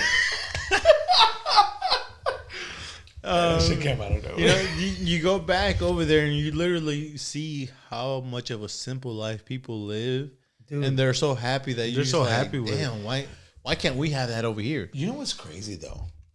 You know how they say America's the land of the free? to be honest with you, I've never felt so free living and being in Mexico. Those months, and maybe it's a Living in the biased mountains. thing. dude. It's liberating. I think it is, but I think at the same time, and this is my opinion, is you have the American money that you can take over there that makes it easy to have that mentality. But at the end of the day, Mom, like I said, we grew up poor. Yeah, but I guess So we didn't you got to have- remember. I mean, I don't know what the value of a dollar and a peso is right now, right? I think But- right now it's about 20 pesos. right. So for think $1. about it. Like if Or you it could be more. if you go with $10 and you go over there and you can easily feed your family, right? My family of 4 with $10. Depends what you're eating. Yeah, it could be like a street cut. Well, yeah, I'm saying like quesadillas, No, claro, yeah. something basic. I'm not talking about no lobster or anything like that, right? It's Right, just right. a little mom and pop shop in the streets. For $10, See, you'll have a feast, right? That is true. And but for them to have a feast out over there, it's hard. It's hard, hard. right? It is hard. I think maybe that changes a little bit of perspective. There is that we're blessed to have a little bit of extra income to be able to do something like that. so back to that. My grandma lives in Monterrey, and most of my cousins and my tias, everybody kind of lives out there in Monterrey, right? Shout out to my grandma. She has Alzheimer's, and she kind of doesn't remember who I am sometimes, but I still That's love life, her. bro. Cuando Yeah, se acuerda. yeah. But she remembers. Ay, mijo. It's kind of one of the most amazing feelings to. Right. So Hey, bring me some back of that infused water. infused water. Hey, I want mine with pineapple though. oof, strawberry. But you were saying my bad. Yeah. So when I say we grew up poor, up until I was like old enough to make my own money and all that, my mom didn't even my sister started working at Pizza Hut when she was like 15, 16 years old. Jeez. You know what I mean? Like, so we all kind of hustled our own way. Right. My mom actually taught us to be, hey, take care of yourself, because I'm not always going to be here. The thing is, now I'm in a position to where we could all help each other. Like, if my sister ever needed anything, I will be there for her. My brother, same thing. My mom, And that's a good point you bring up, because my wife and I we have that issue, right? And yes, problems do exist amongst Hispanic marriages. Only because you're Mexican and married into Puerto Rican doesn't mean you're going to mesh, because everybody has their own values. yeah. That's still one of the hardest things for me, right? Is trying to explain to her why I have to be there for my family, Okay. right? Yeah. To us, it's normal. I guess to me, it's normal because that's how I was raised. Since I was a kid, your family, meaning everybody in this household, and for those of you who haven't noticed, this household is mom and dad's house, right? And this is always home for us, no matter if we have our own home. But everybody in this household is your family. For example, right? At the end of the day, you as your mom's child, God forbid something happens to your family, you would always take care of the household. No doubt. Right. And that's just This who is we always are. home for me, no matter for me personally, right? You always have something to fall back on when it comes to mom and dad in the house that you were raised in. right. And some people may not see it that way. They're like, "Oh, well, no, your household is where you live now." It's like True. Yeah. partially yes, Right. but to me, my home is here, right? This is where I was raised. This is where my parents literally established their roots, and they were like, "This is Correct. where we belong," type thing, right? So, Right. but it's kind of one of those things that it's challenging to try to explain that to somebody who doesn't have that mentality. And there's nothing wrong with it. I'm not saying there's anything wrong with it at all, right? But that's kind of the challenges of a marriage of in between Hispanic cultures. And I think that everybody goes through it. I think as a pair or as a unit, you and your wife, Relationship. right? You establish a point where you can understand their values and how you want to move forward, No doubt. right? And how she establishes them. But there's a reason to why you work together, right? Right. You're still together and you're still establishing Yep. a marriage. Yeah. A bond, a and friendship. that's kind of where you learn how to say, okay, you know what? only because I appreciate my family this much and I'm willing to do this much for them doesn't mean I'm not going to do the same for your family. Correct. You know, if your family needs it, you know, all day, let's go help them. You know, let's do what we have to do. You know, it's not an argument. It's not a conversation. It's just a topic. Hey, just FYI, you know, my family needs help. All right, cool. You know, I'm not going to be setting double standards just because. For sure. You know what's preference crazy? Type thing. You're in a position to where you don't have to put any kind of like double standards on it. Yeah. You're in a position to where you're okay. You know, like through this COVID issue, a lot of people have, you know, lost their jobs and they're not working, right?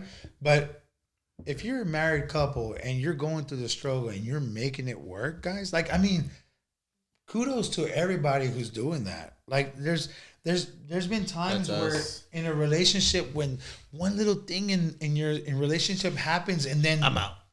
Right. I'm you want to bail out. Dude, guys, everything in life has consequences. And I think how you move forward and how you establish a relationship with somebody who you love and care about is how you want to I guess you want to say how you want to establish your relationship with. You got to think about establish your roots. Your roots, right? Because you're thinking long term here, right? You're not thinking short term. Yeah. You at the end of the day, guys, if I feel as if me as an individual, I'm not gonna start dating a person just to pass time. I mean, I've done that just to be honest. Right, you've done that. When I was younger, right? Right, younger. I'm in a position now where I'm 31 years old. I'm not trying to date just to pass time anymore. I want to establish something. I want us to be in the same page. Let's grow together. Let's move forward as a unit. Kind of the same way how you're doing it, and kind of the same way you're doing with your wife. You know what I mean? You know, that's pretty cool though, because a lot of people don't realize is that a lot of these little things are things that we indirectly learn from our upbringing. Yeah, dude. You know, it's kind of like, for example, you were raised in a single household that you realize how much of, and correct me if I'm wrong, you realize how important it is to have two people in a household to raise a family, right? In my case, it was kind of, you realize how important it is to have two people that are communicating not only amongst themselves but with their kids to raise a household. And that's important, right? So it's kind of, only because you have two parents in the same household doesn't mean it makes it easier for anybody. It just means it's that much more challenging, because it's like, okay, what are you trying to teach the kids, and what am I trying to teach the kids, and how can we mold that together to make our kids successful? Correct. And sometimes it's different. Like sometimes that could be difficult, right? Like, I mean, if you have a different mindset and you have a family, you as a father, you have a different mindset of how you want to move forward, and your wife or your other better half has a different perspective, and how it all depends on how y'all come together, right? Yep. I didn't have that issue with my mom. It was always, this is what I feel as if as a mother, kind of like how your mom wanted to, like her idea was to make sure that y'all have a better life. Yeah. And to get an education. Accomplished, right? I don't know how your dad felt about it, but your dad just kind of wanted you to. Well, that's what we were saying earlier, right? Like my dad would tell my mom, and then my mom would be the one that would execute the plan type thing. That's just how it worked, you know. And then my mom would come get the progress report and be like, "Hey, by the way, this is how your kids are doing." And there was nothing wrong with it. It's just how they work. Right. And correct me if I'm wrong, but you know, maybe some of our listeners can have their input, but a lot of these old school Mexican dads, that's how they work. You know, they don't care about those details. They just want to know, okay, are they behaving? Are they respectable human beings? Yeah. Are they being fed? You know, that's all they care about. Are they not stealing? Yeah, exactly. Or anything of that nature? Are they making me look bad? Hey guys, if y'all have similarities to how y'all's dad, share the podcast. Below. We would love to. Well, I guess I would love to see the comments, because I want to see the fucking interaction. Damn it, I want to see how y'all would relate. I mean, I feel like I can relate to them in a lot of ways, because we kind of grew up the same way. We're the first generation born here, right? At the end of the day, yep. But the culture and the upbringing was kind of the same, you know. You would think it's not, right? Because Right. different scenarios. But once we started talking about it, it's like, damn, like we're raised the same way almost. Right. To be honest with you guys, the way that we were brung up, no matter how you were brung up, you have to be like, if you're at a point in your life where you're in a situation and you're content and you're happy and you feel like you've done something in life, you got to be proud about that. And it wasn't because you did this; it's because it's how you were raised as a how you were upbrung. You were brought up to feel proud, Basically, and to feel whoever accomplished. planted the seed. Exactly. Yep. No So doubt. even if you were raised by your mom or your dad or both, all that, you have to be proud of the culture and how you were brought up, dude. No doubt. You know? Because I mean, sometimes you have the scenario, even though you have both parents in the same household, you're still only raised by one. You know, and that's one thing people forget about is only because I had my mom and dad doesn't mean they were both involved. It was probably one or the other for whatever reason, right? Maybe the mom didn't feel like being a mom. You know, the dad didn't feel like being a dad, you know, or mom or dad had health issues that didn't allow them to be there, right? Yeah. But it's one of those things that you don't know what it's like. Right. I don't know what it's like. No, dude. Um, Everybody was raised different. Everybody Right. has their own, I guess, upbringing, and Challenges. right? Right. And scenarios on how they, were raised. But at the end of the day, dude, I think that most, and correct me if I'm wrong, most Latinos, when it comes to the fact that how you're here now in the land of opportunity, you're in a position to, you have it ingrained in your mind that you have to do better in life. Yeah, you have. You have Yeah, no yeah, excuse. Yeah, there you go. You have no No excuse excuse. to move forward and do better than how you were raised. Prove me if I'm wrong. Comment. Comment. Prove me if I'm wrong. You think the way your parents were raised and upbrought, you think you're living a better life now? I could probably 95% of y'all are living a better life No doubt. because you're in. Hey, dude, you got benefits.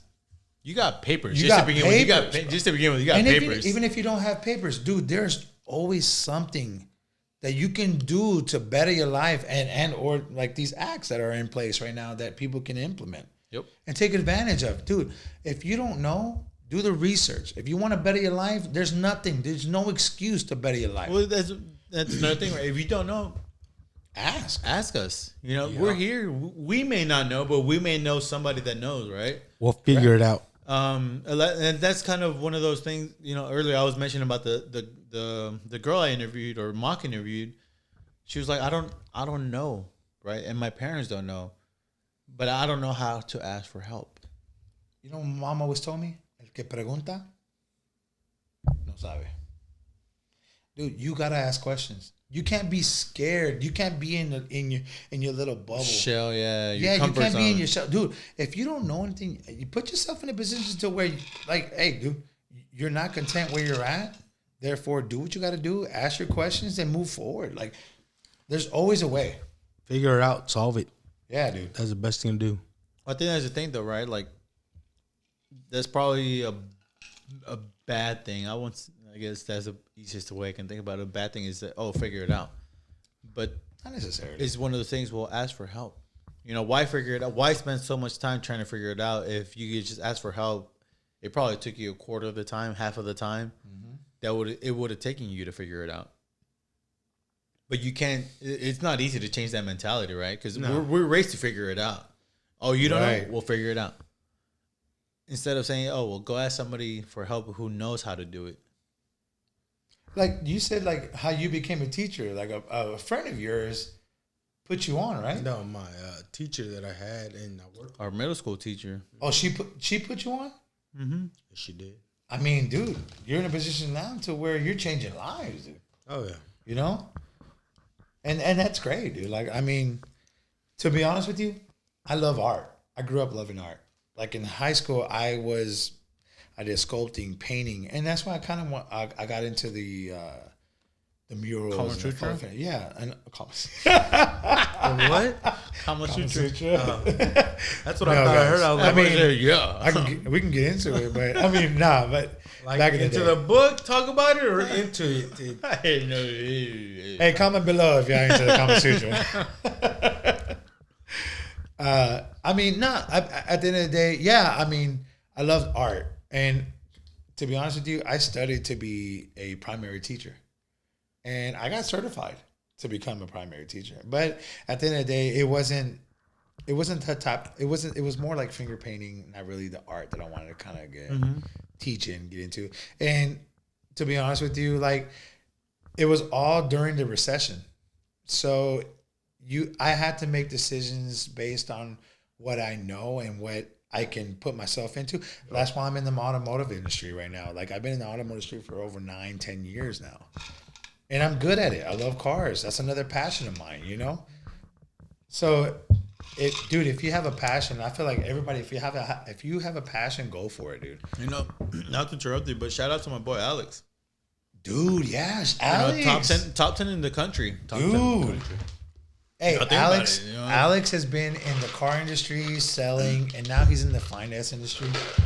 You know, This so shout guy out to has him, dude. he's applied himself and put himself in a position to where he's successful I mean, for lack of better words, he's one of the top 10 in the country. in financing. Shout out to Alex, man. So, We probably perspective there. yeah, and like I said, these are the kind of people that I like to establish myself with, because these are people who are always trying to better themselves and put themselves in a position to move forward in life.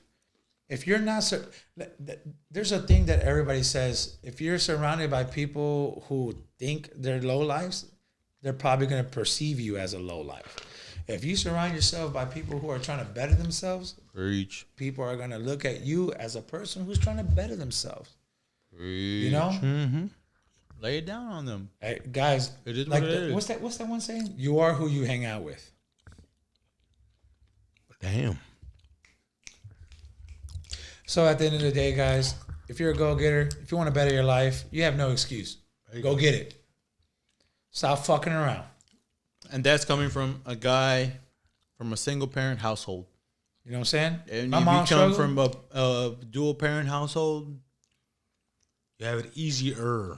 Not you may have it easier. It might Now, not be have it easier. It could be that your dad was abusive, and I don't know the story. The thing is, you can change it. do something about it. Do something about it. And if you feel like you can't do it, ask somebody to help you. Dude, there's always gonna be an alternative way to how you can change your life. If not for you, but for the people you love and you surround, like your kids or No whatever. doubt. Think about your future. Yeah, dude. That's the hardest thing to do sometimes. That is true. So I guess Right with on, that guys. then, do you guys have any final thoughts, comments, questions? Guys, if any point in this podcast that you can relate to any kind of position to where we were as individuals growing up, and even if you had a dad, you know, that wasn't always there, or, you know, you didn't have a dad at all, you know what I'm saying? Share us your story. Like, we want to know how you bettered yourself. And if you are stuck in a situation, ask, you know, like there's always people out there. Like, I'm one to always listen, and these guys have, like I said before, he's always given me a perspective in life on how we establish a rapport with one another. We're and creating how I a learn. platform here, guys. Right. At the end of the day, what we're trying to do, create a platform for anybody and everybody to approach us With about anything share and it. everything, right? correct. We Share may not the know, podcast. Yeah, we may not know everything, but we'll probably know somebody who's been through something similar. That's right, guys. Those are great last words. Let's call it. I mean, at the end of the day, there's always help. And like I said, we might not know how to take care of it, but we can ask. We might know people. Yep. And we'll At the find end- out. Right. Spread the word. You know, let people know we're here. Let them know what we're about, and you know, like I said, I feel like we know enough people that we can ask around and get an answer for you guys. And tune in for episode 12. Is that what it was? Oh, that's 9, right. 10, Hey, 11, episode and 12, 12. health. Health coming soon, guys. Coming soon. living in a Hispanic heritage, how we were raised, Latinos, and how to take care of our. I mean, everybody knows at the end of the day, we all have issues, whether it be health wise, whether it be mentally health wise, physically, financially. Dude, we all have a story. We could all get through it at the same time. We're here to help. Let us know, guys. If you guys want to share it, let us know. That's why we're here. Like I said, we're creating a platform for everybody. It's COVID, guys. I mean, if you have something to say it. Put it on the comments. It's acceptable. Let's talk about it. It's acceptable and blame it on COVID. Fuck COVID, dude.